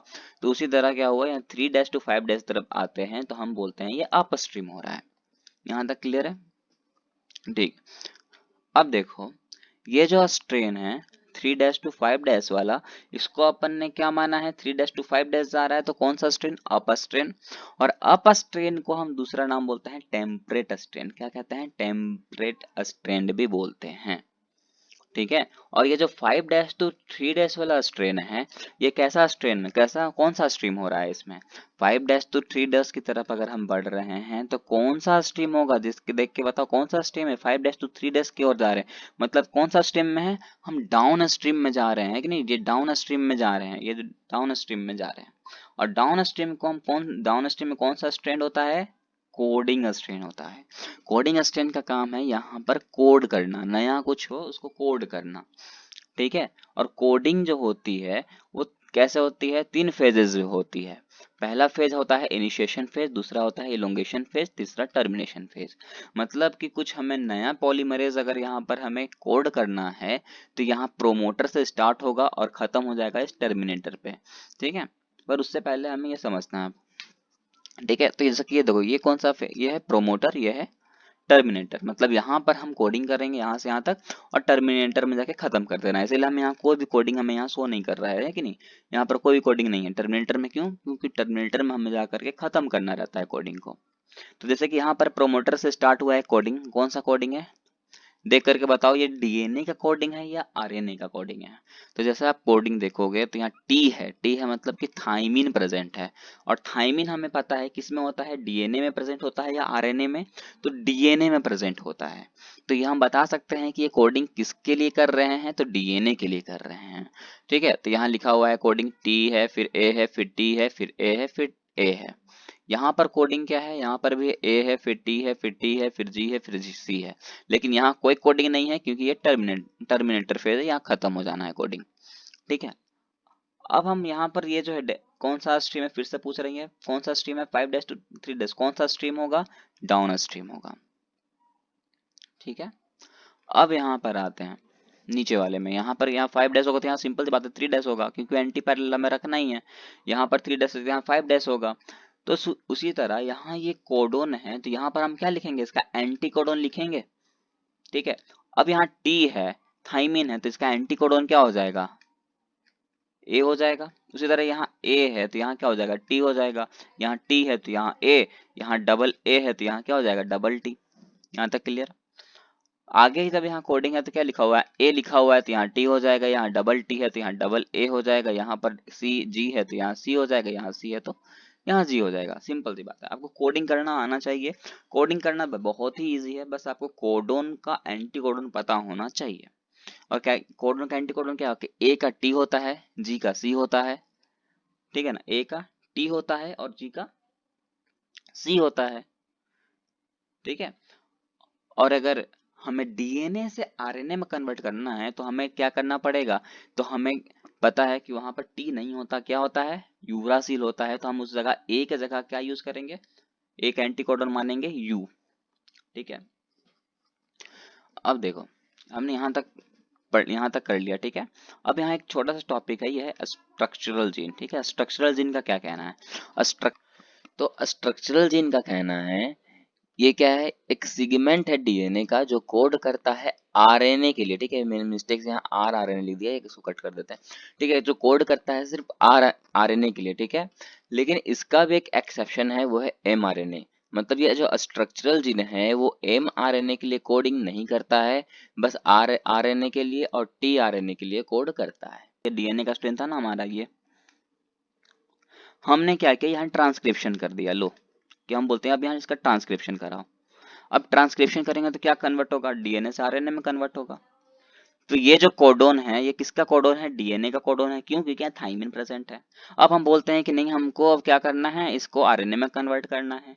और हमें पता है थाइमिन इसमें नहीं होता है, थाइमिन की जगह क्या होता है, यूरासिल होता है, ठीक है। तो यहाँ टी है, टी का एंटी कोडोन क्या हो जाएगा, ए। जल्दी जल्दी बताना, ए है यहाँ, ए का अब एंटी कोडोन क्या हो जाएगा, यू हो जाएगा, यूरासिल होगा। क्यों? क्योंकि अब हम कोडिंग किसका कर रहे हैं, आरएनए का कोडिंग कर रहे हैं, है ना। तो अब आरएनए में तो यूरासिल ही प्रेजेंट होता है, थाइमिन प्रेजेंट नहीं होता है, नहीं होता है, ठीक है। इसीलिए यहाँ हो जाएगा यू। अब यहाँ क्या है, सी, तो यहाँ क्या हो जाएगा जी, और यहाँ जी है तो यहाँ सी। बहुत ही इजी था, बहुत ही इजी था, है ना। अब आगे बढ़ते हैं। देखो अब ये जो आरएनए पॉलीमरेज है, हमने क्या बोला था, दोनों प्रेजेंट होता है, ठीक है। ये प्रोकैरियोट्स में भी और यूकैरियोट्स में भी। तो पहले प्रोकैरियोट्स के बारे में हम पढ़ लेते हैं, ठीक है। तो प्रोकैरियोट्स में कोडिंग करने के लिए 3 फेजेस हैं। कौन कौन से, इनिशिएशन फेज, इलोंगेशन फेज और टर्मिनेशन फेज, ठीक है। मान लो कि हमें यहाँ पर कोई चीज कोडिंग करनी है। अब कोडिंग क्या करेंगे, तो हम वही अब आरएनए पॉलीमरेज को देखो, तो प्रोकैरियोट्स में आरएनए पॉलीमरेज हमारे कौन कौन से थे? तो आरआरएनए था, टीआरएनए था और एमआरएनए, यही तो तीनों है ना सिर्फ पॉलीमरेज, यही तीन तो है हमारे सिर्फ आरएनए पॉलीमरेज प्रोकैरियोट्स में। तो या तो हम आरआरएनए के लिए कोड कर सकते हैं, या तो टीआरएनए के लिए कोड कर सकते हैं, या तो फिर एमआरएनए के लिए कोड कर सकते हैं। तो मान लेते हैं कि हमें आरआरएनए के लिए कोड करना है, ठीक है, तो हमारा आरएनए पॉलीमरेज क्या हो जाएगा? आरआरएनए, किलिंग कोड हमें आरएनए करना है। तो ठीक है, इनिशिएशन पहले हमें क्या करना पड़ेगा? आरएनए को फॉर्म करना पड़ेगा, मतलब इनिशिएशन करना पड़ेगा, ठीक है। तो यहाँ आरआरएनए को मान लो हमने इनिशिएशन किया यहाँ पर, ठीक है, प्रोमोटर फेज में। कैसे किया? तो एक आरएनए पॉलीमरेज लिया कोई भी, मतलब कि हमने कौन सा लिया है? आरआरएनए लिया है। तो हम यहाँ आरएनए पॉलीमरेज की जगह क्या लिखेंगे? हम आरएनए पॉलीमरेज की जगह लिख देंगे आरआरएनए, ठीक है। और उसमें क्या जोड़ दिया हमने? सिग्मा फैक्टर को जोड़ देना है। किसको जोड़ देना है? सिग्मा फैक्टर को जोड़ देना है, ठीक है। ये सिग्मा फैक्टर को हमें जोड़ देना है। इससे क्या होगा? हमारा जो आरआरएनए होगा वो इनिशिएट हो जाएगा, मतलब फॉर्म हो जाएगा, इस प्रोमोटर फेज में दिखना शुरू हो जाएगा। अब हमें क्या करना है? ये जो आरएनए हमने बनाया, आरआरएनए हमने जो बनाया, उसको आगे भी तो बढ़ाना है। आगे कौन बढ़ाएगा? तो आगे बढ़ाएगा हमारा इलोंगेशन फेज। अब इलोंगेशन फेज में क्या करना पड़ेगा? फिर से हम वही आरआरएनए लिखेंगे, और कौन सा फैक्टर लगेगा? रो फैक्टर लगेगा। और ये रो फैक्टर क्या करेगा? आरआरएनए को आगे बढ़ाने का काम करेगा। तो जैसे कि आरएनए, जैसे ही हमने यहाँ रो फैक्टर जोड़ा, तो फटाक से इधर आगे बढ़ना शुरू हो जाएगा, आगे बढ़ता जाएगा, बढ़ता जाएगा, बढ़ता जाएगा। अब दिखेगा कि ये टर्मिनेटर फेज है, तो हमें रुकना भी तो पड़ेगा, खत्म भी तो करना है, क्योंकि टर्मिनेटर में खत्म होना चाहिए। तो टर्मिनेशन करने के लिए जो हमने ये जो रो फैक्टर हमने जोड़ा था उसको क्या करना पड़ेगा? रिमूव करना पड़ेगा, ठीक है, इसको हटाना पड़ेगा। तो आरएनए पॉलीमरेज से जैसे ही हम इस रो फैक्टर को रिमूव कर देंगे, वैसे ही ये प्रोसेस, ये जो कोडिंग हम कर रहे हैं नया स्ट्रेन के लिए, क्या हो जाएगा? रुक जाएगा, ठीक है। ये क्या हो जाएगा? ये बंद हो जाएगा, यहाँ जाके बंद हो जाएगा। तब जाकर हम बोलेंगे अब हमें क्या मिल गया? ये आरआरएनए मिल गया। अब देखो आरआरएनए कोडिंग कैसे हो गया, स्ट्रेन का नाम कैसे लिखेंगे? देखो यहाँ 3 डैश है, तो यहाँ क्या हो जाएगा? 5 डैश हो जाएगा। यहाँ 5 डैश है, तो यहाँ क्या हो जाएगा? 3 डैश हो जाएगा, है ना। इसीलिए तो हमारा जो बनेगा कुछ इस तरह का स्ट्रेन बनेगा, यहाँ 5 डैश और यहाँ 3 डैश। अब याद करो, ये 5 डैश तो 3 डैश कौन सा स्ट्रीम है? डाउन स्ट्रीम है। और डाउन स्ट्रीम में कौन सा स्ट्रेन छुपा होता है? Coding strand. इसीलिए हम इसको कहते हैं coding strand. 5 dash two 3 dash वालों क्या कहते हैं? हमेशा कोडिंग स्ट्रेन कहते हैं, कि मतलब ही है कि नया कोडिंग किस में होगा? हमेशा 5 डैश टू 3 डैश वाले में ही होगा। देख सकते हैं। अब यूकैरियोट्स में हमारा आरएनए पॉलीमरेज कितने टाइप्स के हैं? 3 टाइप्स के हैं। कौन कौन से? आरआरएनए, एमआरएनए और एचएनआरएनए और टीआरएनए, ठीक है। याद हो तो एचएनआरएनए को हमने बताया था कि ये प्राइमरी ट्रांसक्रिप्ट भी होता है, और इसको हम प्राइमरी आरआरएनए भी बोलते हैं, या फिर मैच्योर आरआरएनए भी बोलते हैं, प्री मैच्योर आरआरएनए भी बोलते हैं, ठीक है। मतलब कि हमने ये भी बता दिया था कि प्री मैच्योर आरआरएनए का मतलब है कि आरआरएनए मतलब आरएनए बनने से पहले हमें क्या बनेगा? एचएनआरएनए मिलेगा, ठीक है ना। अब इसको हम देखते हैं। देखो यूकैरियोट्स का जो हम डायग्राम देखते हैं तो कुछ इस तरह का दिखता है। इससे आपको अभी इतना क्लियर नहीं हो रहा होगा, ठीक है। दूसरा डायग्राम ये है, ये कुछ से कुछ बेटर है, पर इससे भी आप थोड़ा बहुत कंफ्यूजन रह जाएगा, ठीक है। इसलिए मैंने खुद से अब एक बनाया है, इसमें देखते हैं।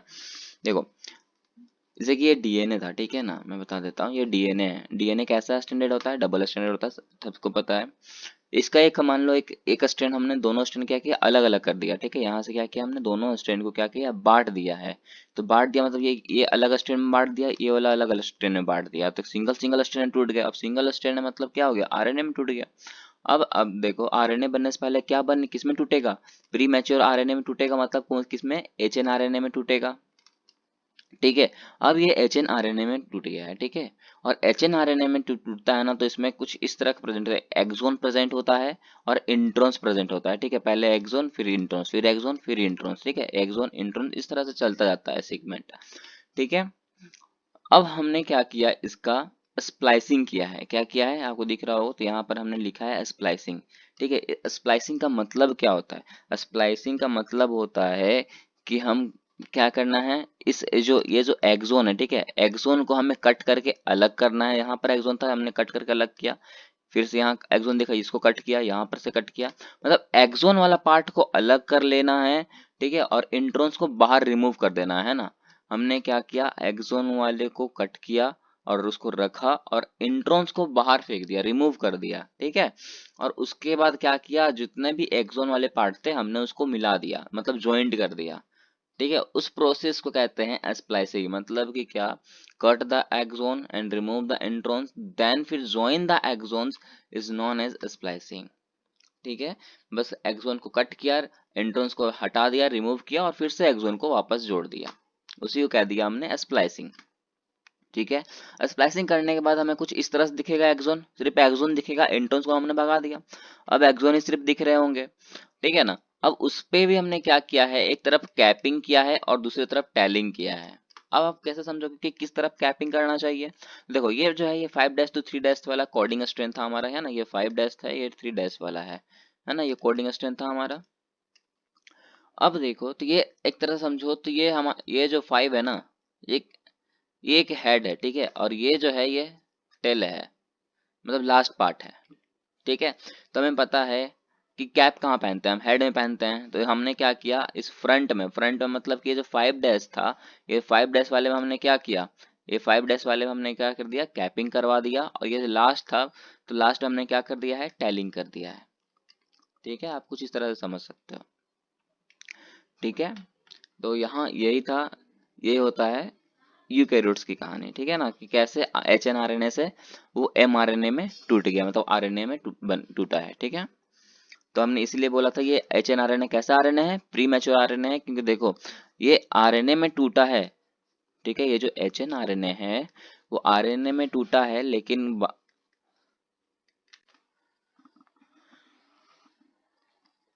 अब आता है सिस्टोन्स पे, ठीक है। अब सिस्टोन क्या कहता है, सिस्टोन कहता है कि एक सेगमेंट है डीएनए का जो कोड करता है सिर्फ एक पॉलीपेप्टाइड चेन के लिए, ठीक है। अब इसका डेफिनेशन कुछ सिमिलर लग रहा होगा एक स्ट्रक्चरल जीन के जैसा, है ना, हमने स्ट्रक्चरल जीन में क्या पढ़ा था, ये तो पढ़ा था कि एक सेगमेंट है डीएनए का जो कोड करता है आरएनए के लिए, ठीक है। लेकिन उसमें याद करो तो एक एक्सेप्शन पड़ा था एमआरएनए, और सिस्ट्रोन में एक भी एक्सेप्शन नहीं है, ठीक है ना, एक भी एक्सेप्शंस नहीं है इसमें, ठीक है। तो हम ये बोल सकते हैं कि जितने भी सिस्ट्रोन्स है वो सारे के सारे स्ट्रक्चरल जीन तो होंगे, लेकिन जितने स्ट्रक्चरल जीन है वो सारे के सारे हम सिस्ट्रोन नहीं बोल सकते, ठीक है। जितने भी सिस्ट्रॉन्स है उसको हम स्ट्रक्चरल जीन तो बोल सकते हैं, पर जितने भी स्ट्रक्चरल जीन है उसको हम सिस्ट्रोन नहीं बोल सकते हैं, ठीक है। ये आप नोट में लिख लेना, ये वीवीआई पॉइंट है, ठीक है। ऐसा इसलिए क्योंकि यार हमने उसमें एक्सेप्शन पढ़ा था और इसमें कोई भी एक्सेप्शन नहीं है, ठीक है। अब देखो स्ट्रक्चरल जीन में हमने यही तो पढ़ा था कि ये क्या करता है, स्ट्रक्चरल जीन तो कोड करता है आरएनए के लिए, लेकिन टीआरएनए, अब देखो यहाँ पर ये क्या है कि टीआरएनए जो है वो सिस्ट्रोन नहीं कहलाता। हमने अभी पढ़ा कि स्ट्रक्चरल जीन में क्या था कि वो एमआरएनए के लिए कोड नहीं करता है, ठीक है। और सिस्ट्रोन में हमने देखा एक्सेप्शन कि ये टीआरएनए जो है वो सिस्ट्रोन नहीं कहलाता है, ठीक है, कंफ्यूज मत हो जाना, ठीक है। स्ट्रक्चरल जीन में एक्सेप्शन क्या था, तो एमआरएनए, और सिस्ट्रोन में एक्सेप्शन कौन है, टीआरएनए, ठीक है, ये याद रखना है। अब हमने जो आरएनए पॉलीमरेज पढ़ा तो उसमें प्रोकैरियोट्स और यूकैरियोट्स को देखा, कुछ डिफरेंस हम लोग इसमें चेक कर लेते हैं, ठीक है। प्रोकैरियोट्स में पहला क्या कह रहा है कि मोस्ट जीन आर पॉलीसिस्टोनिक, ठीक है। प्रोकैरियोट्स में जो जीन्स होंगे, ज्यादा से ज्यादा जो जीन होंगे वो कैसे होते हैं, पॉलीसिस्टोनिक होते हैं, मतलब एक से 3 से अधिक सिस्टोन प्रेजेंट होंगे। पॉली का मतलब मैंने बताया था ना पहले ही कि मोर देन 3, ठीक है, मतलब कि 3 से अधिक सिस्टोन प्रेजेंट होंगे। लेकिन यूकैरियोट्स में ऐसा हमने नहीं देखा था। यूकैरियोट्स में कहता है कि मोस्ट ऑफ जीन जो होंगे वो मोनोसिस्टोनिक होंगे, इसीलिए हमने कहा था ना कि वो 1 टाइप के होते हैं, वो 3 टाइप्स के होते हैं, इसीलिए कहा था, ठीक है। तो यूकैरियोट्स में कहता है कि मोस्ट जीन आर मोनोसिस्टोनिक, ठीक है। फिर से प्रोकैरियोट्स में दूसरा पॉइंट कहता है कि most gene are non splitting. Non splitting का मतलब होता है कि वो डिवाइड नहीं करेगा, टूटेगा नहीं, मतलब डीएनए है तो वो डीएनए में ही रहेगा, आरएनए में कन्वर्ट नहीं होगा, ठीक है। अब यहाँ यूकैरियोट्स में आता है तो यूकैरियोट्स में कहता है कि इसमें जितने भी जीन होंगे वो सारे के सारे कैसे जीन होते हैं, स्प्लिटिंग जीन होते हैं, मतलब कि ये टूटेंगे, डिवाइड कर जाएंगे, डीएनए से आरएनए में टूट जाएंगे, ठीक है। चलो ये अब क्लियर हो गया यहाँ पर। अब सिस्टोन को थोड़ा सा एक डेफिनेशन दे देते हैं, क्योंकि ये बहुत इंपॉर्टेंट टॉपिक है बोर्ड के रिलेटिव और एंट्रेंस के रिलेटिव भी, ठीक है। और इससे क्वेश्चन हर साल आते ही हैं, ठीक है, चाहे वो एंट्रेंस के एग्जाम हो या फिर बोर्ड्स के, ठीक है। इसलिए मैं ये टॉपिक अच्छे से क्लियर कराना चाहता हूँ। तो सिस्टोन क्या कहता है कि सेगमेंट है डीएनए का जो कोड करता है किसके लिए, एक पॉलीपेप्टाइड चेन के लिए, ठीक है। और जब पॉलीपेप्टाइड होते हैं ना, ये जो पॉलीपेप्टाइड चेन होता है इसके अंदर कितने अमीनो एसिड प्रेजेंट होते हैं, 50 अमीनो एसिड प्रेजेंट होते हैं। ये बहुत ही इंपॉर्टेंट पॉइंट है, इससे क्वेश्चन आगे आप बनाओगे, ठीक है। इसलिए आप याद रख लेना कि एक पॉलीपेप्टाइड, इस जो पॉलीपेप्टाइड है उसके अंदर कितने अमीनो एसिड होते हैं, तो 50 अमीनो एसिड्स प्रेजेंट होते हैं, ठीक है। तब जाकर के सिस्टोन कंप्लीट होता है। और ये जो सिस्टोन होता है इसमें कितने कोडोन छुपे होते हैं, एटलीस्ट 51 कोडोन छुपे होते हैं। अब 51 कोडोन में भी जो 50 कोडोन्स होते हैं वो सेंस कोडोन होते हैं, ठीक है। जो 50 कोडोन्स होते हैं ना वो सेंस कोडोन हम बोलते हैं उसको, और एक कोडोन जो होता है उसको नॉन नॉन सेंस कोडोन बोलते हैं, ठीक है। अरे वो गलत वाला वर्ड नहीं, नॉन सेंस कोडोन बोलते हैं। मैं NON और SENC बोला हुआ, ठीक है, गलत बात नहीं, ठीक है। और दूसरी बात, जो 50 कोडोन्स है एमिनो एसिड का, ठीक है, जो 50 कोडोन्स होते हैं वो एमिनो एसिड के लिए कोड करते हैं। और ये जो A1 जो 1 कोडोन होते हैं वो स्टॉप कोडोन का काम करते हैं, ठीक है। मैं फिर से रिपीट कर देता हूँ एक बार कि ये जो सिस्टोन है ये किसका है, सेगमेंट है, डीएनए का सेगमेंट है जो कोड करता है एक पॉलीपेप्टाइड चेन के लिए। और एक पॉलीपेप्टाइड चेन में कितने अमीनो एसिड होते हैं, तो 50 अमीनो एसिड होते हैं। तब जाके सिस्टोन कंप्लीट होता है। और इस सिस्टोन के अंदर 51 कोडन होते हैं एटलीस्ट, ठीक है। और इसमें कि 1 कोडन जो होता है वो नॉन सेंस कोडन होता है, और 50 कोडन जो होते हैं वो सेंस कोडन होते हैं, ठीक है। उसी को हम बोलते हैं 50 कोडन जो होते हैं वो एमिनो एसिड के लिए कोड किए जाते हैं, और एक कोडन जो होता है वो स्टॉप कोडन का काम करता है। तो यहाँ हमारा टॉपिक पूरा हो गया है क्लियर। अब कुछ क्वेश्चंस करते हैं, चलो। अब देखो दूसरा क्वेश्चन क्या कह रहा है, the core enzymes required a factor for termination of RNA synthesis at a some sites, this is known as. अब ये याद करो, मैंने RNA पॉलीमरेज जब पढ़ाया था उस टाइम हमने बोला था, याद होगा, तो टर्मिनेशन के लिए, ठीक है, टर्मिनेशन के लिए कौन सा फैक्टर को हमने रिमूव किया था, कौन सा फैक्टर को हमने रिमूव किया था, सिग्मा फैक्टर को रिमूव किया था, रो फैक्टर को रिमूव किया था, गामा फैक्टर या अल्फा पार्टिकल। देखो यार ये दोनों तो हमने अभी तक पढ़ा नहीं है, तो ये तो आपको समझ जाना चाहिए कि जो आंसर है या तो ये रो सिग्मा फैक्टर होगा या तो रो फैक्टर होगा। उसमें भी याद आना चाहिए कि सिग्मा फैक्टर सिर्फ इनिशिएशन फेज में काम आया था, टर्मिनेशन और इलोंगेशन में तो इसका कोई रोल ही नहीं था, ठीक है। तो इसका आंसर चला जाएगा 2, मतलब कि रो फैक्टर को, ठीक है।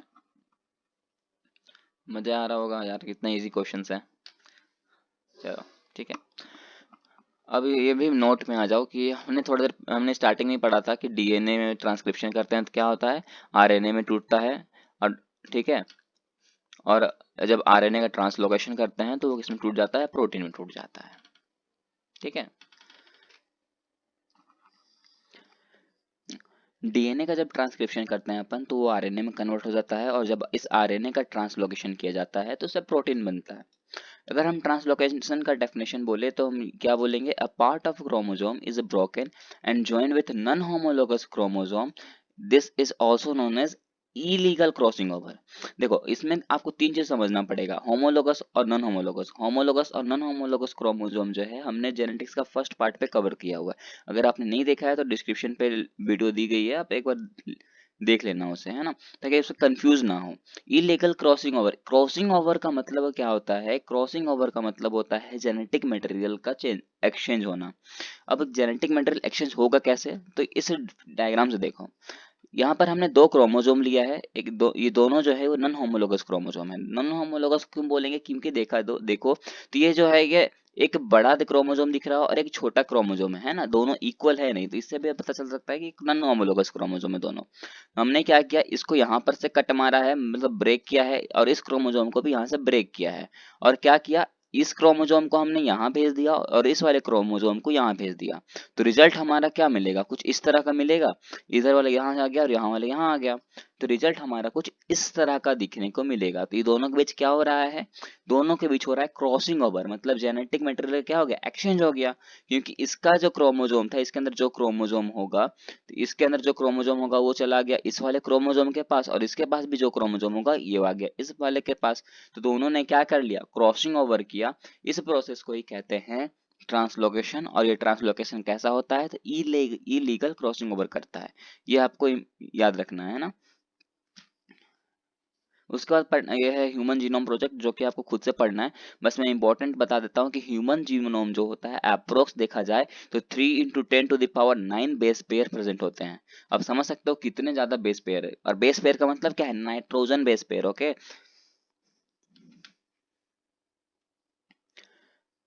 यहाँ पर है ह्यूमन जीनोम। ह्यूमन जीनोम तो हमने पहले बता दिया कितना है। अब अगर हम बात करें एवरेज जीन की, तो वो होते हैं 3000 नाइट्रोजन बेसिस, है ना। एवरेज जीन कितना है, तो 3000 बेसिस के साथ होते हैं। लार्ज ह्यूमन जीन की बात करो तो उसको कहते हैं डिस्ट्रोफिन, जो कि 2.4 मिलियन बेसिस प्रेजेंट होते हैं इसके अंदर। टोटल नंबर ऑफ जीन की बात करें तो 30,000 होते हैं। 99.9% न्यूक्लियोटाइड ऐसे हैं जो कि सारे पीपल में सेम पाए जाते हैं, मतलब जितने भी अगर पीपल्स है ना, सारे के अंदर जो 99.9% न्यूक्लियोटाइड होता है वो सेम होता है, मतलब यूनिक होता है। तो अब कोई क्वेश्चन आता होगा कि क्या सभी, अगर न्यूक्लियोटाइड सेम है तो क्या सभी के फिंगरप्रिंट भी सेम होंगे। एक्चुअली नहीं है। ऐसा क्यों, क्योंकि 0.1% है ना, 0.1% जो न्यूक्लियोटाइड है वो तो डिफरेंट है ना। तो वही उसी का ही हम कहते हैं फिंगरप्रिंट, जो हमारा सबका अलग अलग होता है। बाकी सिर्फ अगर देखा जाए तो सबके पास तो वही है ना, हमारे पास भी हेयर है, उसके पास भी हेयर है, हमारे पास भी आई है, उसके पास भी आई है। तो बहुत सारे फीचर्स तो सेम है, पर कुछ तो अलग है ना हमारे बीच, है ना। अब बात करें कि मोर देन 50% जीन जो है वो फंक्शन अभी भी क्या है, अननोन है, मतलब ऐसे जीन जो है अभी तक हमें उसके फंक्शन पता नहीं है। Less than 2% of genome code for protein, ये जो लेस देन 2% ऑफ जीनोम होते हैं वो प्रोटीन के लिए कोड करते हैं। अगर हम बात करें क्रोमोजोम 1 हैज मोस्ट जीन, जिसमें कि इतने जीन प्रेजेंट होते हैं। Chromosome Y has fewest gene, जिसमें कि 231 जीन प्रेजेंट होते हैं। ओके, अगर हम बात करें लास्ट हमारा लाइन क्या लिखा हुआ है कि 1.4 मिलियन लोकेशन जो है वो SNPS में फाउंड होता है। ये सब इतनी इंपॉर्टेंट नहीं है। अगर बात करें ज्यादातर इंपॉर्टेंट कौन है, तो ये ह्यूमन जीनोम याद रख लेना है आपको, क्योंकि इससे नीट में क्वेश्चन पूछे जाते हैं और आपके बोर्ड्स में भी आते हैं। और ये डिस्ट्रोफिन जो है ये हमारा लार्जेस्ट ह्यूमन जीनोम है, ये आपको याद रखना है। ये दोनों तो बहुत इंपॉर्टेंट है। और यहाँ तक तो अब मैं कहता हूँ ना, ये 50% वाले तक ये याद कर लेना आप, क्योंकि ये सब बहुत इंपॉर्टेंट है। ओके, अब हम आते हैं डीएनए में। अब डीएनए जो है ये दो टाइप के होते हैं। एक होता है बल्क डीएनए, जो मतलब गुच्छा में रहना पसंद करेंगे। एक होता है सैटेलाइट डीएनए, मतलब जो सिंगल रहेंगे। अब देखो, हमने थोड़ी देर पहले बोला ना कि 99.9% न्यूक्लियोटाइड जो होते हैं वो सारे पीपल में सेम होते हैं, मतलब वो क्या है, गुच्छे में रहने वाले हैं, वो बल्क डीएनए में आ जाएंगे। तो इसके अंदर 99.9% न्यूक्लियोटाइड वो जो है इसके अंदर आ जाएगा। 0.1% न्यूक्लियोटाइड जो डिफरेंट होते हैं उसको हम सैटेलाइट डीएनए कहते हैं। और हम बात करें तो बल्क डीएनए को हम कोडिंग कर सकते हैं, लेकिन सैटेलाइट डीएनए के लिए कोडिंग नहीं कर सकते हैं, याद रखना। तो बल्क डीएनए के अंदर कोडिंग किया जाता है और सैटेलाइट डीएनए के अंदर कोडिंग नहीं किया जा सकता। ओके, ये पॉइंट बहुत इंपॉर्टेंट है, इसको याद रखना। सैटेलाइट डीएनए के दो टाइप हैं, एक है मिनी, एक है माइक्रो। ओके, ये लड़के तो खास करके नहीं भूलेंगे। बस याद रखना है कि मिनी में आता है VNTR और माइक्रो में आता है अस्टार, मतलब STR। मिनी में कितने बेसेस प्रेजेंट होते हैं, तो 10 to 60 बेस पेयर प्रेजेंट होते हैं, और माइक्रो में 1 to 8 बेस पेयर प्रेजेंट होते हैं। ये आपको याद रखना है ना। आगे बात करते हैं डीएनए फिंगरप्रिंटिंग। अब यहाँ से आप बनोगे डिटेक्टिव, है ना। डिटेक्टिव बनने वाले हो, क्यों, क्योंकि आप अभी एक केस सॉल्व करोगे। कैसे करेंगे वो देखो। जिस डीएनए फिंगरप्रिंटिंग में हमें क्या पढ़ना है कि डीएनए फिंगरप्रिंटिंग से आप समझ नहीं आ रहा होगा कि फिंगरप्रिंट से आपको क्या बनाना है, डीएनए बनाना है। और उस डीएनए से क्या करोगे, डीएनए अगर आपको मिल जाएगा तो आप बता सकते हो ना कि किस पर्सन का डीएनए से मैच करेगा, तो आप बता सकते हो कि किसका फिंगरप्रिंट है। ओके, थोड़ा पेचीदा लग रहा है ना सुनने में, पर कोई नहीं, इसे इसे देख के समझ सकते। देखो इस ये जो है कि क्राइम किया हुआ है, ये जो दिख रहा है ना, ये पिक्चर है, मान लो ये एक क्रिमिनल है, ये जिस जो भी होगा, यानी इसने किसी का क्राइम किया है। ओके, हमने तो हमें क्या मिला, इसका फिंगरप्रिंट कहीं से मिल गया। क्या मिल गया, इसका फिंगरप्रिंट मिला है। ओके, तो फिंगरप्रिंट मिला है तो हमने उसका क्या किया, उस फिंगरप्रिंट का जेल इलेक्ट्रोफोरेसिस किया। जेल इलेक्ट्रोफोरेसिस में हम क्या किए, उस फिंगरप्रिंट से हमने क्या बना दिया, डीएनए का फॉर्म कर दिया। अब डीएनए जो है कुछ इस तरह का सीक्वेंस में हमें दिखा। तो इसमें हमने अब दो आदमी पे शक है कि मतलब मर्डर या तो ए वाले ने किया है या तो बी वाले ने किया है। ओके, ये जो डीएनए है, ये सी वाला, ये डीएनए उसका है जो कि जिसने मर्डर किया है। ओके, जिसपे हमें डाउट है। और ये ए और बी वो पर्सन है जिसपे हमें मतलब कि हमने अरेस्ट किया है और बोला है कि तुम दोनों में से एक तो खूनी हो, अब तुम बताओ, है ना। एसीपी प्रद्युम्न बोल रहा है कि भाई कुछ तो गड़बड़ है दया, इसमें बताओ हमें, है ना। तो हम चलो बताते हैं कि दोनों में से मर्डर किया किसने है। हमने क्या किया, जेल इलेक्ट्रोफोरेसिस किया है और उससे हमने फिंगरप्रिंट को डीएनए में कन्वर्ट कर दिया। अब हम क्या करेंगे, दोनों को डीएनए को सैंपल को मिलाएंगे, है ना, जो एक के ऊपर एक पूरा ओवरलैप कर जाए, समझ लाओ कि मर्डरर वही है ना। तो ये देखो, पहले ए वाले का देखते हैं। ए वाले का डीएनए का पैटर्न कुछ इस तरह का है, मतलब यहाँ पर इसका पैटर्न कहाँ दिखा रहा है, एक यहाँ इस पोजीशन पे है ना, एक 9 पोजीशन पे दिखा रहा है, एक है यहाँ पर 7 पोजीशन पे, एक 6 पोजीशन पे, मतलब अजीब है ना। एक और इसका पोजीशन देखो, इसका पोजीशन एक है 11th यानी सॉरी 10th पे है। तो मतलब दोनों का पोजीशन जो है ये अलग अलग है, तो मतलब ए वाला तो मर्डरर हो ही नहीं सकता। अब आते हैं बी वाले पे, तो बी वाला देखा जाए तो ये वाला जिस पोजीशन पे है, सेम पोजीशन पे इसका भी डीएनए प्रेजेंट है। यहाँ पर भी दो, यहाँ पर है, यहाँ पर भी दो चीज ये जो है प्रेजेंट है, मतलब कि ए सी वाला का पूरा मैच कर रहा है किससे, इस बी वाले पर्सन का। मतलब कि इंडिविजुअल जो बी जो था, उसी ने क्या किया है, मर्डर किया है। देखा आपने, तुरंत अभी केस सॉल्व कर लिया ना। किस तरह किया, कुछ भी नहीं किया, बस हमने क्या किया, फिंगरप्रिंट का क्या किया, हमने जेल इलेक्ट्रोफोरेसिस किया। जेल इलेक्ट्रोफोरेसिस करने से डीएनए में कन्वर्ट किया और उसके पैटर्न को हमने क्या किया, मैच कर दिया। मैच करने के बाद देखा जिसका ओवरलैप कर रहा है एक के ऊपर एक, तो समझ जाओ मर्डरर क्या है, वही है। आप देख ही सकते हो ना, यहाँ बी वाले का परफेक्टली मैच कर रहा है और ए वाले का मैच नहीं कर रहा, देख सकते हो, है ना। ये और ये मिला लो। ओके, चलो अपने केस आखिर सॉल्व कर ही दिया। चलो कुछ क्वेश्चन करते हैं। पहला क्वेश्चन क्या कह रहा है, double helix model of DNA is proposed by. यार ये तो बहुत इजी क्वेश्चन है, इसका आंसर तो आपको याद रहना चाहिए कि वाटसन एंड क्रिक होगा, है ना, कि ये बहुत इजी था। दूसरा क्वेश्चन क्या कह रहा है, backbone in structure of DNA molecule is made up of. मतलब बैक जो डीएनए का हमने स्ट्रक्चर देखा था, उसका बैकबोन किसका बना हुआ था। अगर जिसको याद हो वो अगर अभी तक लेक्चर उसने जो जिसने लेक्चर जो है ना, वो अगर अच्छे से देखा होगा ना, तो इसमें भी कंफ्यूज होने की जरूरत नहीं पड़ेगी। फिर भी अगर कंफ्यूज हो रहे हो तो मैं आपको बता देता हूँ कि देखो, प्यूरिन एंड पैरामिडिन्स नहीं है और हेक्सो शुगर ये भी नहीं होगा।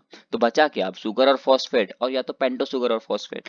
तो अगर जिसने लेक्चर अच्छे से देखा है वो आंसर बता देगा कि पेंटो शुगर एंड फॉस्फेट ही होगा इसका सही आंसर। ओके,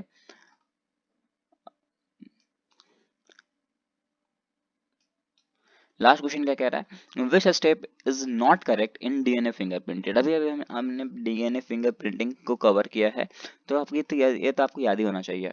पहला ऑप्शन क्या कह रहा है, आइसोलेशन ऑफ डीएनए। ओके, मतलब हमने इसका आइसोलेशन किया था डीएनए का, तो बिल्कुल सही है, तो सही सही कह रहा है ना। थर्ड को देखते हैं पहले।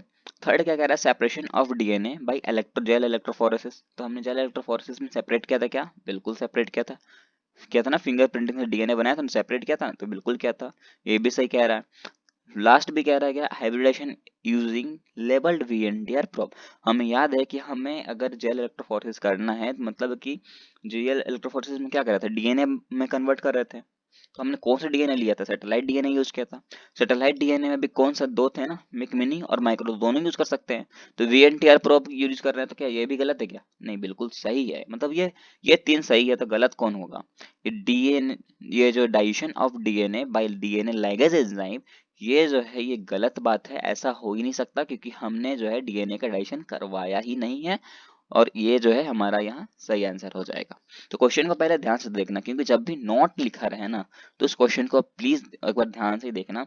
और ये क्वेश्चन जो है नीट में आया हुआ है, सोचो कितना इजी क्वेश्चन था, लेकिन जिसने नोट नहीं देखा होगा उसने पहला ऑप्शन टिक किया होगा, सिंपल सी बात है, और वो गलती हो जाती है। ओके, तो ये गलती तो आप मत करना। अरे यार रुका करो, मैंने मेरा वेट भी नहीं करते हो आप, तुरंत बैक होने लगते हो। कुछ बातें तो हो जाने दो कि चैप्टर में क्या कैसा लगा आपको। चलो मैं पूछता हूँ कि आपको ये चैप्टर कैसा लगा, है ना? आपको जैसे चैप्टर लगा होगा आप ये कमेंट ज़रूर करना। अगर आपको अच्छा लगा होगा तो चैनल को सब्सक्राइब और वीडियो को लाइक ज़रूर करना। अब आते हैं इस चैप्टर में आपने पढ़ा क्या-क्या था। हमने ब बोल तो दिया था कि हिस्टोन ऑक्टामर के बारे में पढ़ेंगे, वो आपने सीखा। सबसे इम्पोर्टेंट बात बताऊँ तो इसमें म्यूटेशन आपको जानना ज़रूरी था। अगर आपका म्यूटेशन अगर क्लियर है तो आपको इवोल्यूशन में भी कोई दिक्कत नहीं आएगी। बहुत ही मुश्किल है पर हमने बहुत ही ईज़ी ट्रिक के साथ समझा है, तो आपको समझ में तो आ गया होगा। और हमने ये भी देखा बैक्टीरिया स्ट्रेन क्या होता है, कोडिंग स्ट्रेन क्या होता है ना, कोडिंग कोडोन क्या होता है, एंटी कोडोन क्या होता है, स्टार्टिंग कोडोन कैसे क्या होता है, जैसे कि अगस्त हमने बताया था ट्रिक। तो बहुत ही ईज़ी आपको लगा होगा कब स्टार्ट होगा, कब फिनिश होगा, है ना? फिनिश वाला कोडोन सबसे मज़ेदार था, उल्लू आया, उल्लू गया। तो ये सारी चीज़ें हमें जानने को मिला है इस चैप्टर में। अब बात करते हैं लास्ट का जो टॉपिक है, वो सभी को तो इंटरेस्टिंग लगा ही होगा। अगर नहीं लगा तो पर मेरे हिसाब से तो लगा ही होगा यार, क्योंकि मुझे तो बहुत इंटरेस्टिंग लगा था आज का टॉपिक, क्योंकि आप इन्वेस्टिगेट कर रहे थे, है कि नहीं?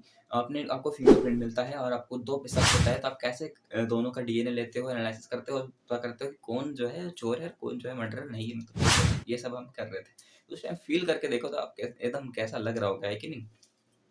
तो चलिए यहाँ पर हम अपने वीडियो को जो है फिनिश करते हैं। कल हमारा न्यू चैप्टर आएगा, वो है हमारा रिप्रोडक्शन, जिसके बारे में मैं तो बहुत इंटरेस्टिंग हूँ। आपका अपना बताना कि ना आप क्या वेट कर रहे हो कि नहीं कल के लेक्चर के लिए। तो चलो आज का लेक्चर हम यहाँ पर फिनिश करते हैं और तब तक आप हमारे वीडियो देखते रहें, सावधान रहें, सतर्क रहें। अरे यार! आई एम सॉरी मेरे को भी लगता है कुछ प्रॉब्लम हो गया है, लगता है कुछ तो गड़बड़ है दया। यार! इसके आगे लगता नहीं कि मैं कुछ बोलना चाहूँगा, क्योंकि यार मेरे को पता नहीं, लगता है मेरे भी ज़हन में कुछ प्रॉब्लम हो गया है। तो चलो ये कल बात करते हैं, कल के न्यू चैप्टर को लेकर के, है ना? Thank you.